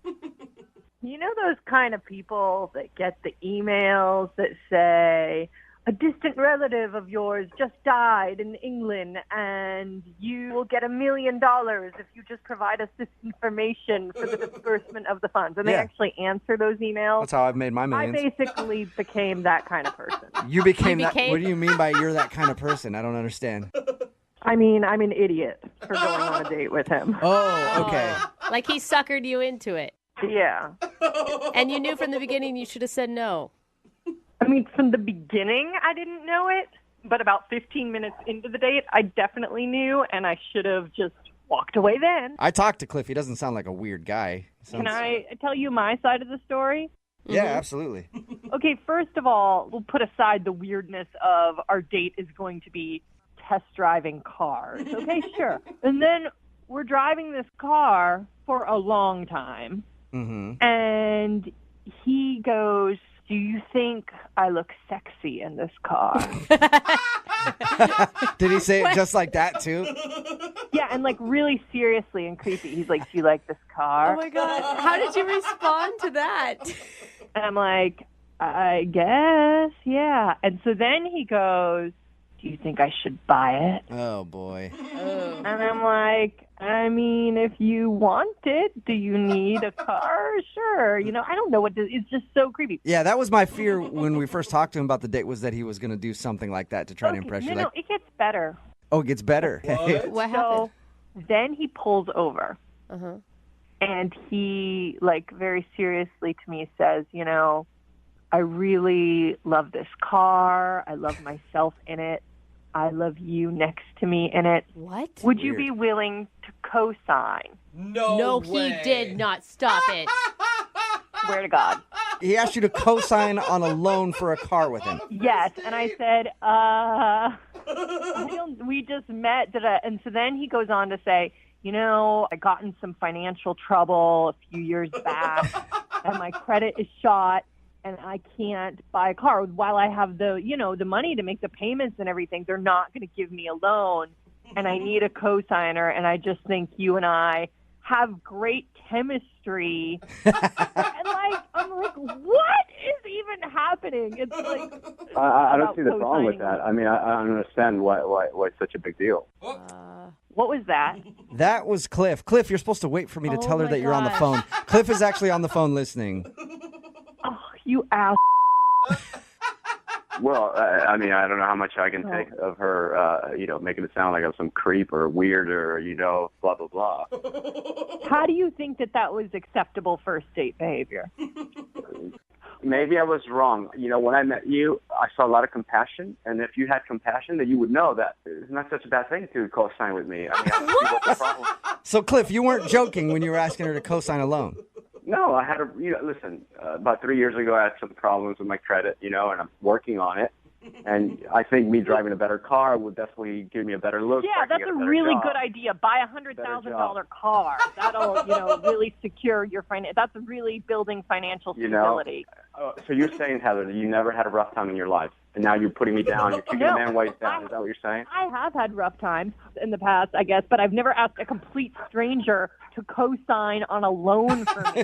A complete stranger. The second time I saw you, we met one time, and this is the second time. That's true. So I'm not a complete stranger. First of all, second of all, when I looked at you, when I pulled over and I looked at you, and I really made a deep connection with you, and I looked at you and I said, you know what? I can really see myself driving this car with you in it. I meant that. I meant that. And you could be in it because you could basically own part of this car if you wanted to. Cliff, I'm totally baffled by this. Do you truly not understand how bad it is what you did? I mean, maybe I trust people too much. Cliff, is there anybody else closer to you that you could have co-sign a loan rather than somebody that you're on a first date with?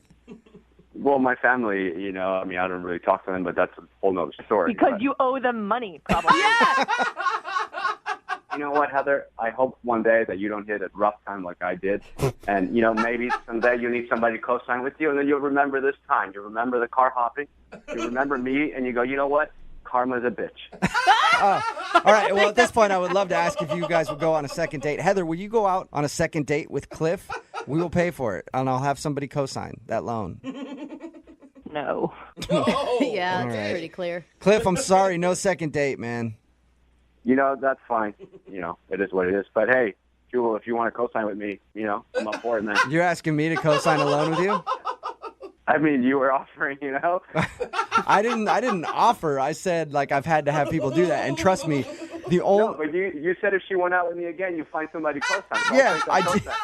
Look, me co-signing a loan with you would only make your chances worse of getting a loan. I don't know. We can always give them free advertising on your radio show. Okay. Oh, there it is. I'll do that. I'll risk my job and give them free advertising for plugs on the radio, and I'll co-sign a loan with you even though I don't know you. I'll totally do that for you. Really? No, Cliff. I will not do that. Brooke and Jubal in the morning. Brooke and Jubal's second date update. Nothing defines love more than coconut shrimp. Am I right? I mean, I think I'm love right. it. It tastes good, but Mhm. True love is coconut shrimp. That's what I've always said. And Lindsay, who's on the phone for a second date update today, will probably agree with me because she said she met the guy that she wants to call today over a plate of coconut shrimp. I did indeed. I don't know if I would say love, though. I mean, I like the guy, but I don't know if I'm in love with him. Okay. I'm picturing already like a Lady and the Tramp moment with coconut shrimp. Oh, that'd be so cute.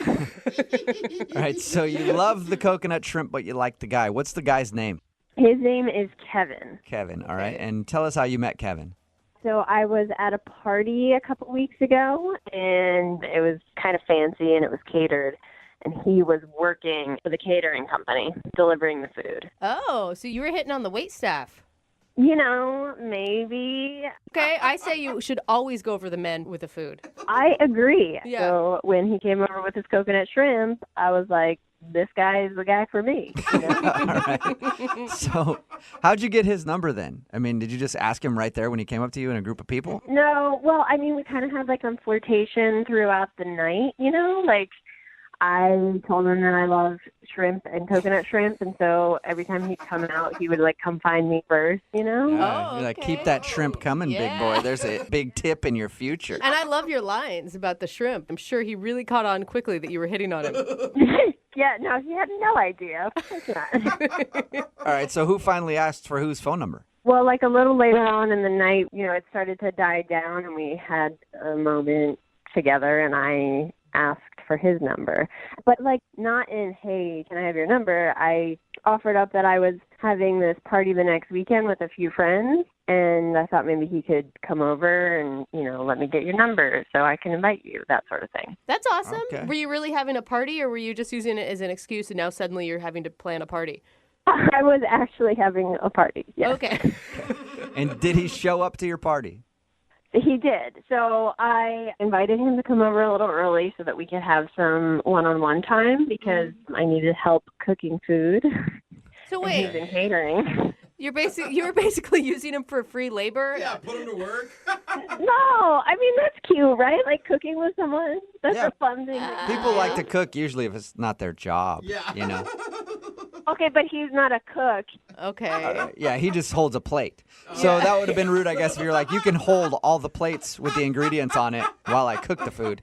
No, I didn't do that. All right. So he did understand that it was like a date type of situation, not you trying to hire him for your party. I hope so. I mean, I guess if it didn't come across, then that might be why he's not calling me. Yeah. Right. So how'd the party go? You know, I don't know because he came over and my friends really liked him. You know, they said he was a little quiet, but a nice guy.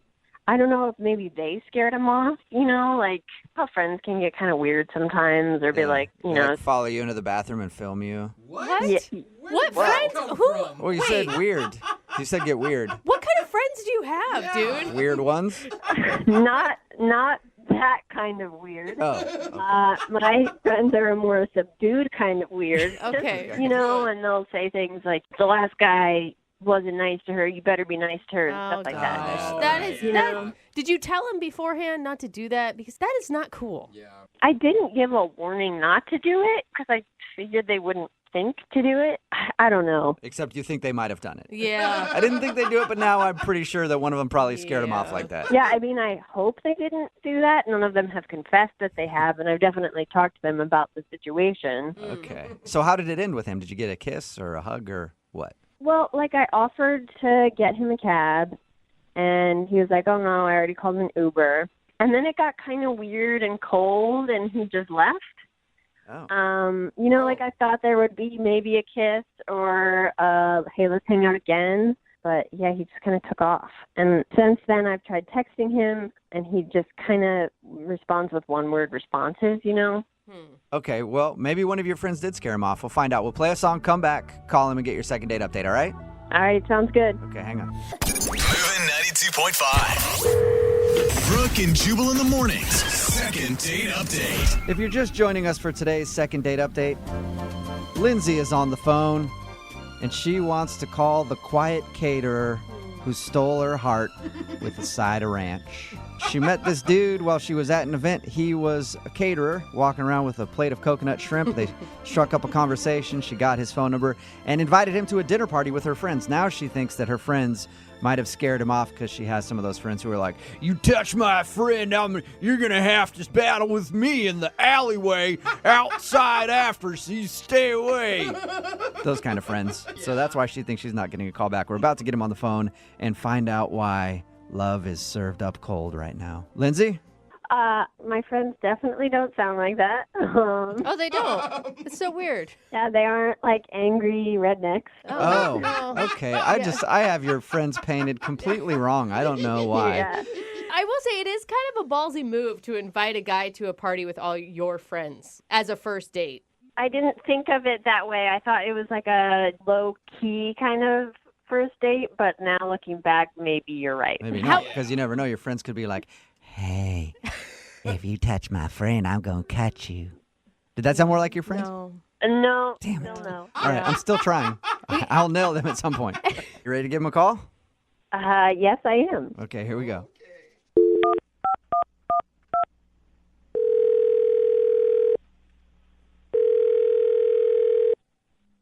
Hello? Hi, can I speak with Kevin, please? Yeah, that's me.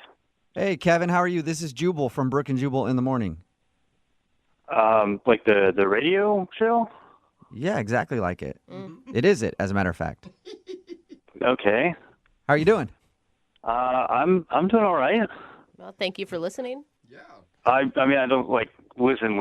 I'm sort of just aware that you're there. That's what I prefer. Okay, so I prefer people who just kind of know we exist, but don't actually know the show. I take back my compliment. So, Kevin, seeing as you don't listen a lot, or maybe have never listened before in your life, do you know what a second date update is? No, not really. Okay, well, it's a segment we do on our show where if you go out on a date with somebody and then end up not calling them back afterwards, they email us to see if we can get you on the phone and find out what went wrong. So somebody emailed us about you. Oh, who? Her name is Lindsay. You served her some coconut shrimp and then just sort of disappeared on her. I don't know if I'd characterize it that way, but yeah, I kind of know her. Kind of know her. Okay. That was kind of a happy laugh. What's that? I mean, you sound positive about Lindsay. Oh, no, I didn't think that she was that into me, given how we last interacted. What? What do you mean? Well, I mean, we met at this party that I was working, right? And we were friendly and chatty, and I thought, there's the possibility that something will happen. And then, she invited me to this party at her house, which I thought was a good sign. Uh-huh.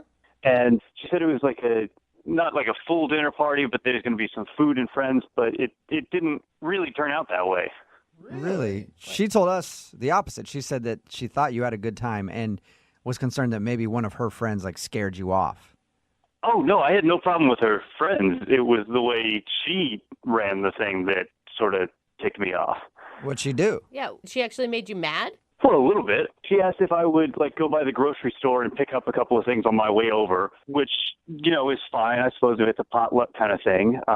So I go to the grocery store, I get to her house, and she and a friend are still decorating and putting the place together. And she shows me to the kitchen and says, all right, sort of get started. I'll, What?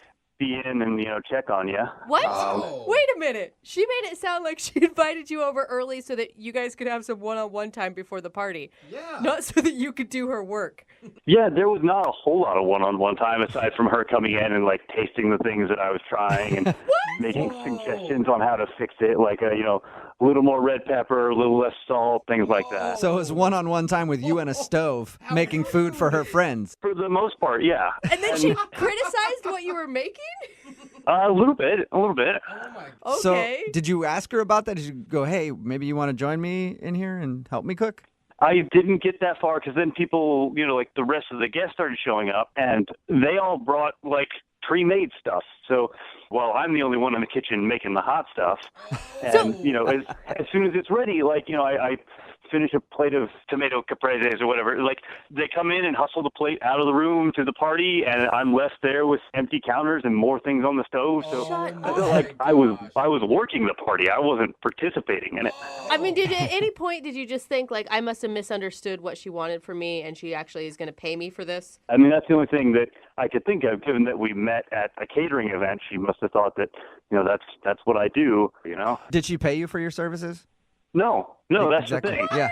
She didn't even reimburse me or anything for the groceries she asked me to pick up on the way over. Really? She didn't even reimburse you? All right, well. Yeah, I went to a party and worked it and ended up losing money on it. All right. Well, I think we need to be bill collectors here and try to get your money at least, Kevin, because she's actually on the other line listening and wants to talk to you.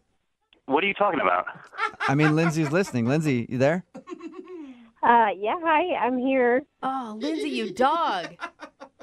Okay, well, what's happening right now? I'm really sorry, Kevin. I did not mean to give you the impression that I hired you to cook for my party.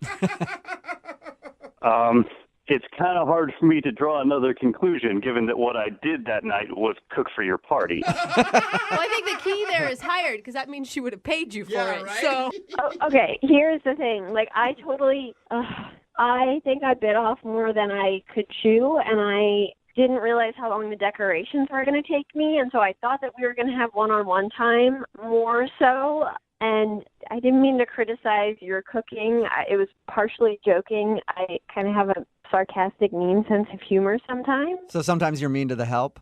That's not a very good quality, Lindsay. That's not nice. Guys, okay, I'm really trying to, I feel really bad about this, Kevin, because that's not what I intended at all. I really wanted to spend time with you, and I thought that at a certain point that you were staying in the kitchen because you were uncomfortable socializing with my friends. What? That's why I kept coming back in to just run things by you because I was trying to connect with you, but I thought that you wanted to be in there. What? Okay, is that why that one time you came in and tossed me an apron and said, "Here, don't get anything on yourself"? Is that what that was for? Oh. That's a bit of connection? I just figured you're a caterer. You love cooking. I didn't want to take you away from something that you love doing. Oh, wow. Yes, that's what I do for work. When you invited me to a party, I was hoping that I would be at a party and not another job on my off day. Right? Okay, well, Kevin, it's not completely my fault because I didn't think that it would take you as long as it did to make all those dishes. If I had known that, then I probably would have only had you make one or two. Oh, come on. Lindsay, do you hear what you're saying right now? I do. I don't think I'm in the wrong. Okay, so first off, you plan a dinner party poorly. You don't have all the ingredients for all the dishes you want, so you have me pick them up. Then I cook them too slowly for your plans, and somehow this is my fault? Yeah, Kevin, you're a jerk. That's the same recap that I'm hearing, Kevin. Okay, no matter what happens, Kevin, I'm sorry, and I really do like you, and if you will have me, I would really love if we just did a regular one-on-one date and just forget the whole party. Okay. Kevin, would you like to go out with Lindsay again on a second date? We will pay for it. We'll buy the ingredients. You can make the food. One more time. Would you go out with her again? I'm not really feeling it. It was just a little too weird. I don't think we know enough about what's going on. Okay, Kevin, I totally understand, but if I did have a party again, would you be able to come work and I would actually hire you? Oh, my What do you think about that, Kevin? If you're willing to pay in advance, well, I'm game. All right. Yeah, Well, I'd name a high price, Kevin, if I were you. not a successful date that you guys got out of it, but Kevin, at least you got a job opportunity. And Lindsay, your next dinner party is going to be delicious. Kevin, I'm really happy that that's behind us, and I'm looking forward to paying you a solid wage. You know what? That's better than a date, I think. I've always wanted a woman to say to me that they'd pay me a solid wage. Brooke and Jubal in the morning. Text in at 78592 says, that girl is terrible. He deserves far better. What a cheap user a-hole. Wow. Brooke and Jubal in the morning.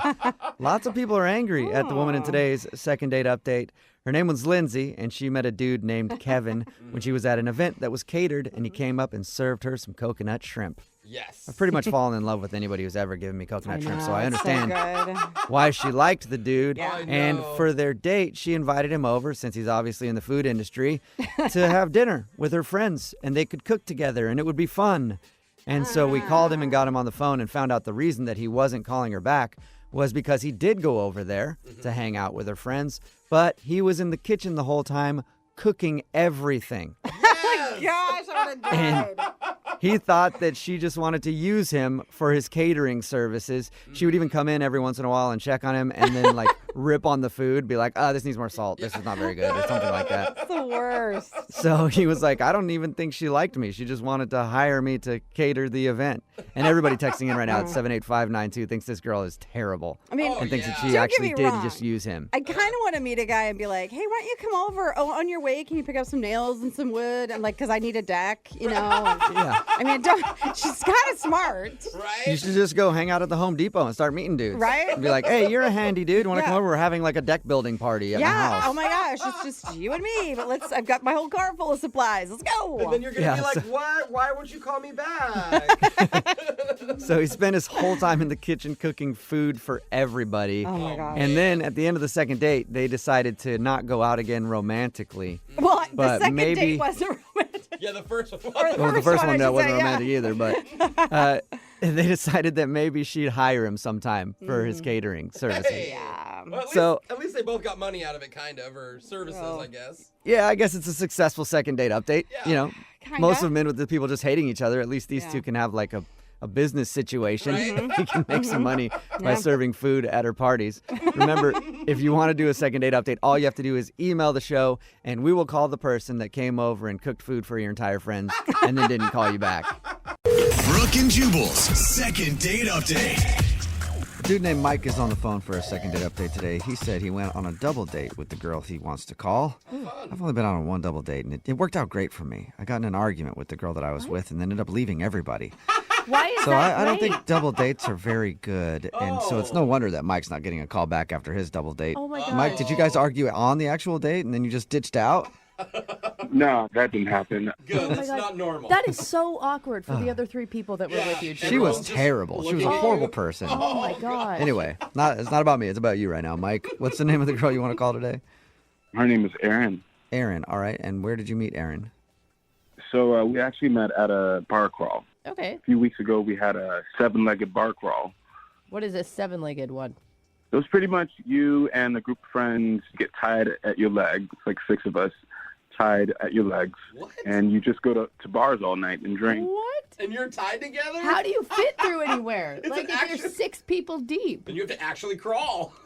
Yeah, that's part of the fun. I mean, you have to figure it out, or you just won't make it, you know? Lot of coordination. But wait, how do you hit on a person when you have 6 other people tied to you? Are they all just standing there awkwardly listening to your... I mean, it's like if she didn't like me, she couldn't run away, right? Wait, so she was Oh, wait. was she tied to you? Was she in the group of people that were tied together? Yeah, she was. Oh, okay. I So- see. Okay, I got thought it. it was like one 7 group of people tied together talking to another 7 group of people. I Me get too. it now. I thought that too. No. So yeah, she was really chill, and we actually ended up, talking a lot about, movies and kind of other things that we were into, and I take it she was tied right next to you and not like at the end of all the people and you weren't yelling down the line. yeah, she was right next to me. Okay. So did you ask her out that night? Well, actually, at the end of the night, we all ended up getting really, really faded, and I worked up the courage to ask her out. I thought you may be going somewhere else with that. You're like, we're all drunk, we're all We tied up all already. ended up back at A little bit of house. bondage, a little bit of, I don't know. I mean, we're Okay, already well, so tied you up. you got drunk enough to ask her out. That's it. Yeah. Okay. But my roommate was also in our group, and she got to know her too, and they kind of hit it off also. So I suggested a double date with my roommate and I. Okay. Cool. So I invited Erin over to be my date, and I got my roommate to invite her guy over to be her date. What'd you guys do when you went out? So we invited them over to our place, and we drank, and then we made our way down to the bars again. Awesome. It's kind of crazy how we always seem to end up at a bar somehow. Seems to be a theme to your life right Yeah, now. right. Just drinking. There's not a lot of food involved, it sounds like, either. I mean, we had some snacks, but Okay. Okay. How did it go? I mean, it was cool. I mean, I enjoyed myself. Okay. It got a little awkward at one point. Oh, no. My roommate started making out with her guy, and I kind of suggested that we one-up them. What? And she kind of just laughed it off. Like, one up them. So you were being really serious, like, we need to make out too, and she laughed at you. Well, I thought I was being, smooth with that line. I thought I was going to get at least a little peck on the cheek or something. But yeah, she just kind of laughed it off. Okay. So did you not get a kiss at all? I didn't, no. Okay. And was that just the end of the date? You guys just hung out for a little while watching your roommate make out with her date and she laughed? No, it got a little awkward, so we pretty much just ended up getting the check and calling it a night. So what got awkward? Just that you were sitting there staring at your roommate swapping saliva? Yeah, pretty much. Yeah. But yeah, I offered to get her an Uber back in case she wanted it. And she actually took me up on my offer, so. Okay. Okay. So you got her an Uber home, and have you talked to her since? I've tried calling, but it just goes straight to voicemail, so. Nothing. Oh, it doesn't even ring? Yeah. Sounds like you've been blocked or something. Yeah. I don't know. Hopefully not. All right. Well, we'll try to find out. We'll play a song and then come back and call her and get your second date update, okay? All right. All right, hang on. Moving 92.5. Brooke and Jubal in the mornings. Second date update. Usually when a first date starts, we're being tied up to a group of other people, and there's all kinds of making out going on. I mean, usually you're in for a lot of fun. That's a success. But apparently that didn't happen for Mike. He wants to call a girl named Erin today who isn't calling him back. They actually met at a 7-legged bar crawl. I guess him and 6 of his friends were all tied together, and she was one of those people. Then he ended up asking her out. She hung out with him and his roommate and another dude on a double date. Yeah. Things were going okay, but then it got awkward when his roommate started making out with her date in front of them. He made a joke like, maybe we should try to one-up him. She wasn't into that. And then she got an Uber home and hasn't called him since. So see if we can find out why. All right, Mike, you ready to call her? Yeah, let's do it. Have you ever thought that maybe, just maybe, she isn't calling you back because she doesn't know you sober at all? No. I mean, I don't know her sober either, so it's kind of the same thing, right? Yeah, you could hate her sober. You might not even want to call her, but we'll find out. We'll see if she's sober when we get her on the phone, okay? All right. All right, here we go.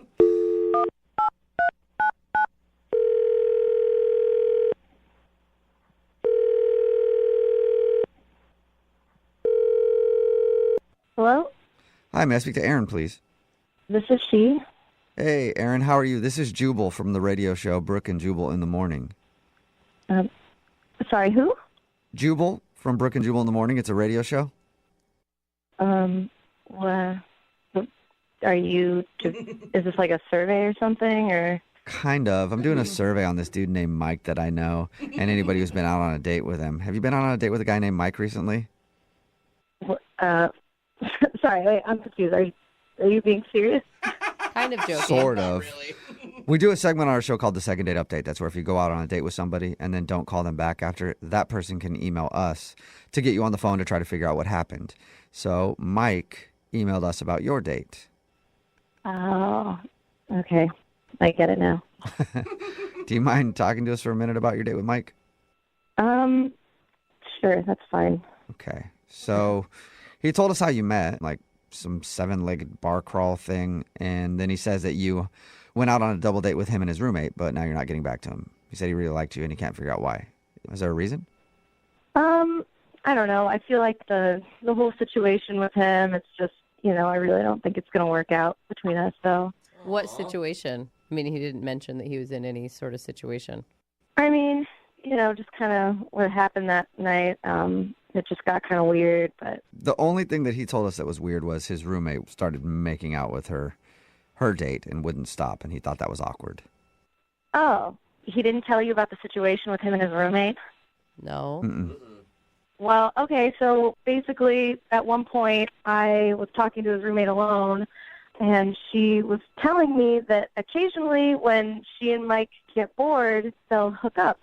Like maybe like once or twice a month or something like that. Wait a minute. What? They're sleeping together? Just casually? Yeah. Yep. Mhm. So, like I kind of try to play it cool, like at the time, but I'm really like not cool with that at all. It's not what I'm looking for. Wait, you don't want to date a guy who hooks up with his roommate from time to time? No, and especially not someone he like lives with. Like, anyway, so I just kind of like the rest of the date. I was kind of like, oh, okay, just gonna try to sit here and let the time pass and get home. And there's no way, like, she wasn't joking, right? There's no way it could have been a joke or something. No, I think she was being very sincere. Oh, wow. Oh, my God. Just from what I could tell. Yeah. And she was like, it's not a big deal. It's totally fine. I just want to let you know. Like, how is that not a big deal? Well, you would think that would be a big deal. I think what's happening is the roommate likes Mike, and she was trying to sabotage your date with him. well, either way, even if she's not the one who has feelings, then they're sleeping together and they live together. So it's kind of like, I don't really want to get in between that. No. I mean, he probably wants you to get in between it. That's probably what he's really hoping for. He might be, but... What if she's making it up, though? She's not making it up. You don't make up something like that. I don't know. You're roommates, dude. That is... Who is going to date Mike when he's sleeping with his roommate? No one. Yeah. Anyway, I'm kind of surprised you didn't mention that, but... Yeah. Well, that answers our question. Definitely does. Pretty cut and dry there. Yeah, so, after that, I didn't really want to, like, go out with him again or see him again. Yeah. Well, the good news is you don't have to see him again, but I do want to see if you'll talk to him again because he's on the other line listening and wants to talk to you. What? Are you serious? Yes, I am. Mike is on the phone? Yeah, Mike, you still there? Oh, my God. Are you Yeah. serious? Hey, I heard all of that. I mean, what's the big deal? I mean, What's the big deal? Are you serious? It's not a big deal. I mean, we're not exclusive. Oh, my gosh. I mean, I don't really care if you're not exclusive, but you're, like, the girl you live with. Like, your I mean, roommate. it's only once in a blue moon, and it's purely physical. You know what I mean? So, we're not exclusive, and I don't know why this is a big deal. For real. You don't know why that's an issue. You're sleeping with somebody that you live with. No, I mean, are you trying to pressure me to be your boyfriend? Is that what you want? Oh, my God. Women always trying to, like, ruin your life right away. No. I mean, it seems like you're trying to pressure me to not see other ladies. No, you can go ahead and see other ladies. I'm looking for someone who doesn't have your situation going on. Yeah. I mean, Mike, think about it. Like, how could she ever trust you if you guys did start a relationship? Yeah. I mean, my roommates dates are cool with it. I don't see how you wouldn't be cool with it. Well, it's just what if you're just sitting around and we're starting to get serious, but one day, like, what if I'm out of town and you just get really bored and you hook up with her and, like, what then? Like, it just then... Well, if that did happen, I'd tell you. I'd be honest about it.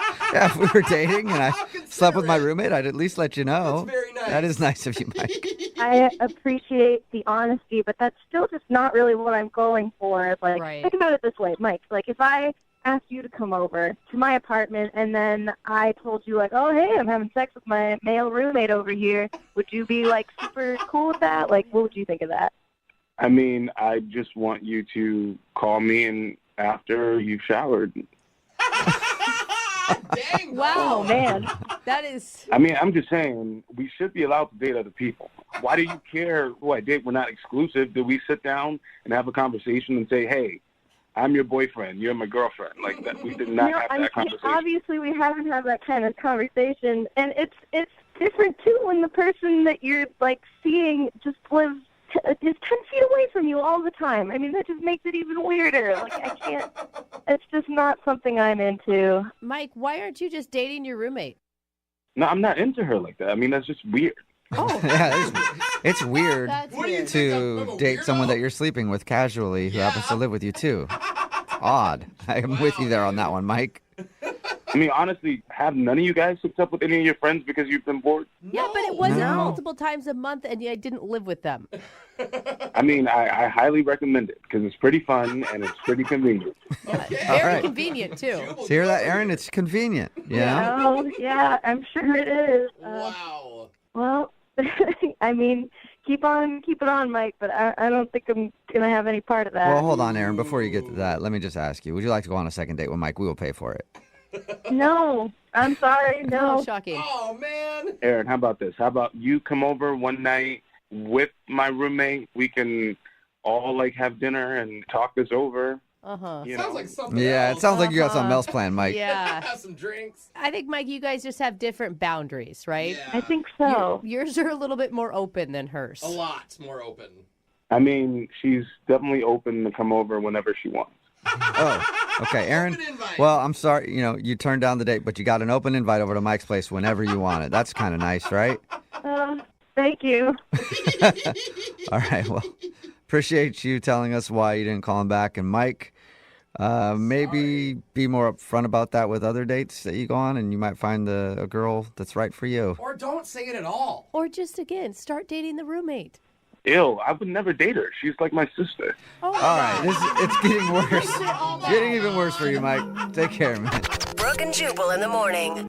Brooke and Jubal's second date update. The guy on the phone for a second date update today met a girl exactly how I do if I ever hit on a girl at a coffee shop.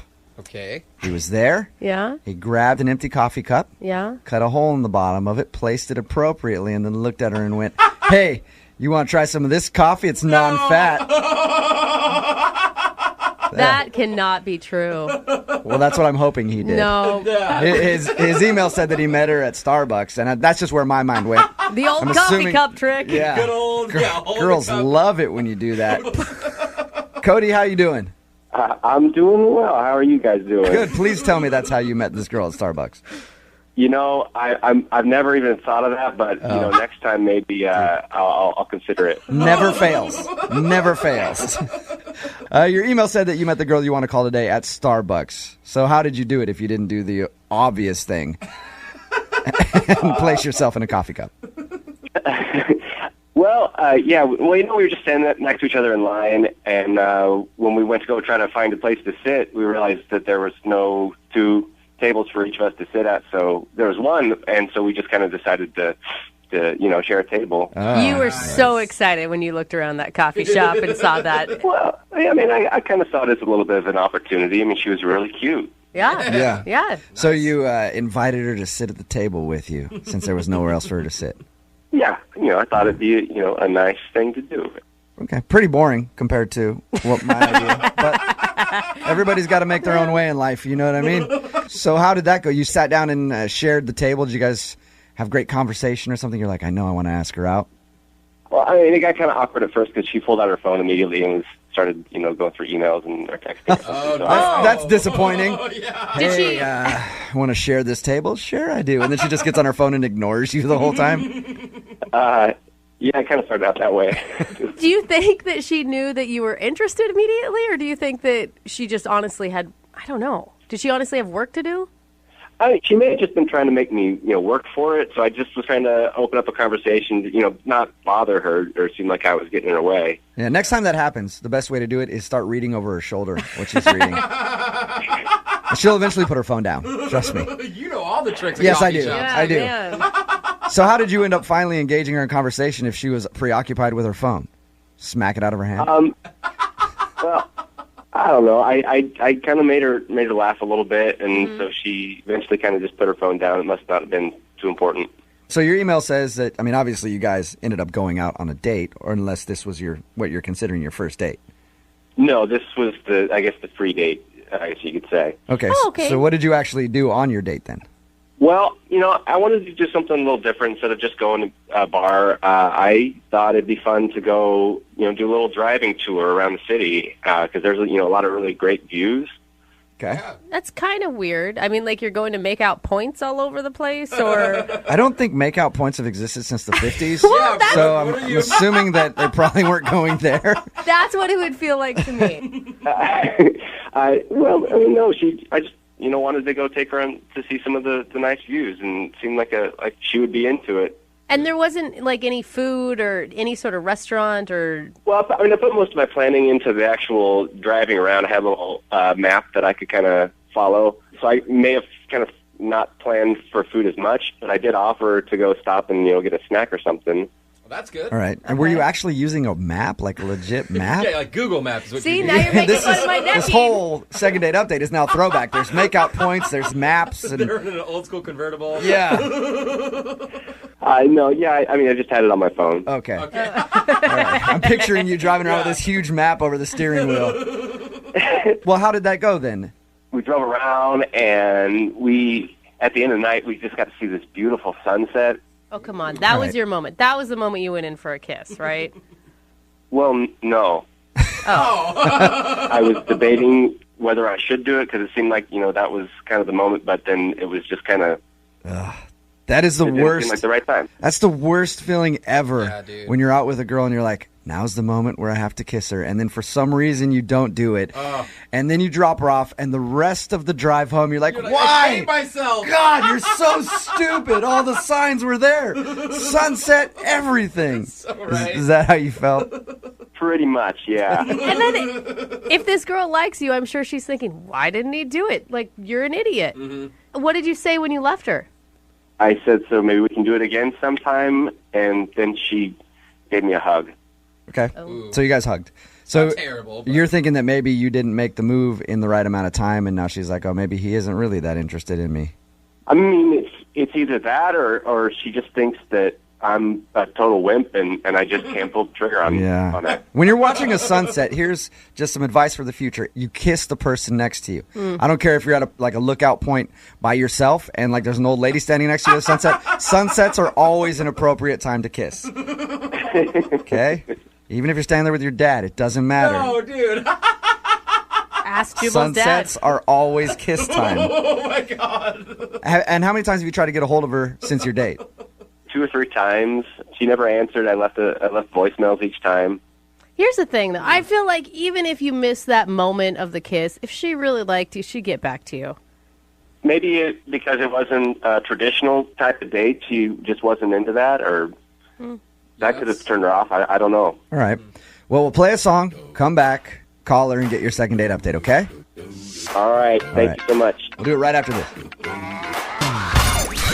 92.5. Brooke and Jubal in the mornings. Second date update. Cody is on the phone with us. He wants to call a girl named Sydney. They went out for a wonderful date where he took her to see all the beautiful views around the city. They drove around and looked at all these viewpoints that he had found and eventually found himself at sunset with her. Wow. Turned to her. They locked eyes. And then Cody proceeded to grab his downstairs mix-up, tuck it inside of his body, cry, and run away like a little girl. He couldn't go through with the kiss. Isn't that right, Cody? Those are your words, not mine. But yeah, Cody feels like maybe he didn't make a move on her when he should have at sunset. And he felt the tension, but he didn't actually go through with the kiss. So he's wondering if maybe she thinks that he's just kind of a little wussy boy. Would you guys just cut that out? Poor Cody. All right. I'll quit piling on, Yeah, Cody. Jubal's always like that. Cody, Sorry, man. you were getting some good signs before this, right? I sure thought so. Felt good to me. Okay, cool. Well, we're going to call her right now, see if we can get her on the phone and get your second date update. Ready to go? I'm ready. Let's do it.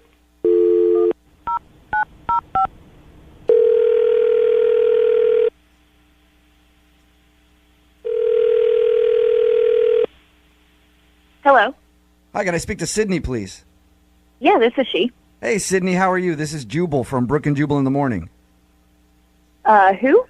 Jubal from Brooke and Jubal in the morning? Nothing? I'm not familiar. I'm sorry. Why are you calling me? Is this a Sydney that went out on a date with a guy named Cody a little while ago to look at views of the city? Yeah. Okay, perfect. Then you are the right Sydney. You're who I'm looking to get a hold of. Why? It's a great question, Well, Sydney. we do a segment on our show called the Second Date Update. You went out on a date with Cody, and Cody emailed us to see if we could talk to you and find out why you're not answering any of his phone calls. Okay. That's awkward. Did you enjoy your date with Cody? I mean, it was definitely kind of an odd first date. I would say that. Driving around looking at views? Yeah. So how much do you guys actually know about the date? Well, we talked to Cody, and he basically just told us that. He wanted to do something different and maybe romantic, so he said that he planned out a bunch of different viewpoints you could go look at. Well, yeah, I mean, it was definitely different. And by the way, we're on your side with that. We think it's kind of like a strange date. I would have gotten really bored by the I mean, you give me 2 viewpoints, maybe. Yeah. But more than that, I'm checked out. Exactly. He really just wanted to look at a lot of bridges. It was all about the bridges. He was really into views. He kept saying views a lot. I don't know. He was just really excited by it. And at one point, we were driving on the freeway, and he pulls over on the freeway to say, "Oh, my gosh, we just have to stop and look at this view." So you're just on the side of the freeway with cars screaming by you at 70 miles an hour? Yes. When he told us about this, I pictured more of like a nature thing where me it was too. like calm and quiet. Or at a park. Like, No, it was very urban. Okay. And then there were a couple times even where we would stop, and he would have us hike under bridges to get a different view. Like you're going under freeway overpasses? Yes. And he just said that was another unique view for us to enjoy together. Weird. The unique part was right. He did tell us one Yeah. thing. He said that you guys eventually stumbled upon a sunset view, and he felt that there was a moment where you might have wanted a kiss, and he didn't go in for it. Was he feeling the right vibe there, or was he... From talking to you, it sounds like you were not feeling like being kissed. Not by him. Okay. You do have to give him some credit. I mean, the guy put some effort into it. Actually, I don't know, because in my mind, it kind of actually felt like this had the potential to be romantic, but what it sort of felt like more was just that he may have been too cheap to take me on an actual date. That's He was trying to make You know what? more of these views than what was there. When we talked to him, I didn't get the vibe like he was that scheming to be like, I'm going to take her to look at bridges and views because I want to save money. Maybe he's just got a weird thing with bridges. Yeah. It wasn't just bridges, though, because actually, at one point toward the end, he stopped by this house, and I was kind of weirded out, and I said, why are we at this random house? And he said, no, don't worry, I know the guy. And we went into the guy's backyard to look at yet another view, and so I was just standing in this stranger's backyard. Is he like making it up as he goes along? I would have run if I were you at that point. Hey, we're going to go to this house. Don't worry. I know a guy. Don't ask questions. Yeah, exactly. It was bizarre. Okay. I'd love to find out if your theory is right, that he wanted to save money, so he took you on this view date. Wouldn't you at least like to know that? Actually, I'm not concerned. I don't think I'm going to go on a second date, so. Oh. Well, that's too bad because he's on the phone right now, and I wanted to ask him. Yeah, hi, Sydney. It's so nice to hear your voice. Oh, gosh. Cody? Yeah. Do you realize how much time I spent planning that date? I thought it'd be unique. Well, it was You can't unique, appreciate but it was also what I weird. did for you? Do you realize how much time I spent putting this date together? How many maps I consulted? I spent hours on the internet looking up places. I called people to plan this whole thing out. I spent so much time on that, and I cared about what happened, and you just blow this off?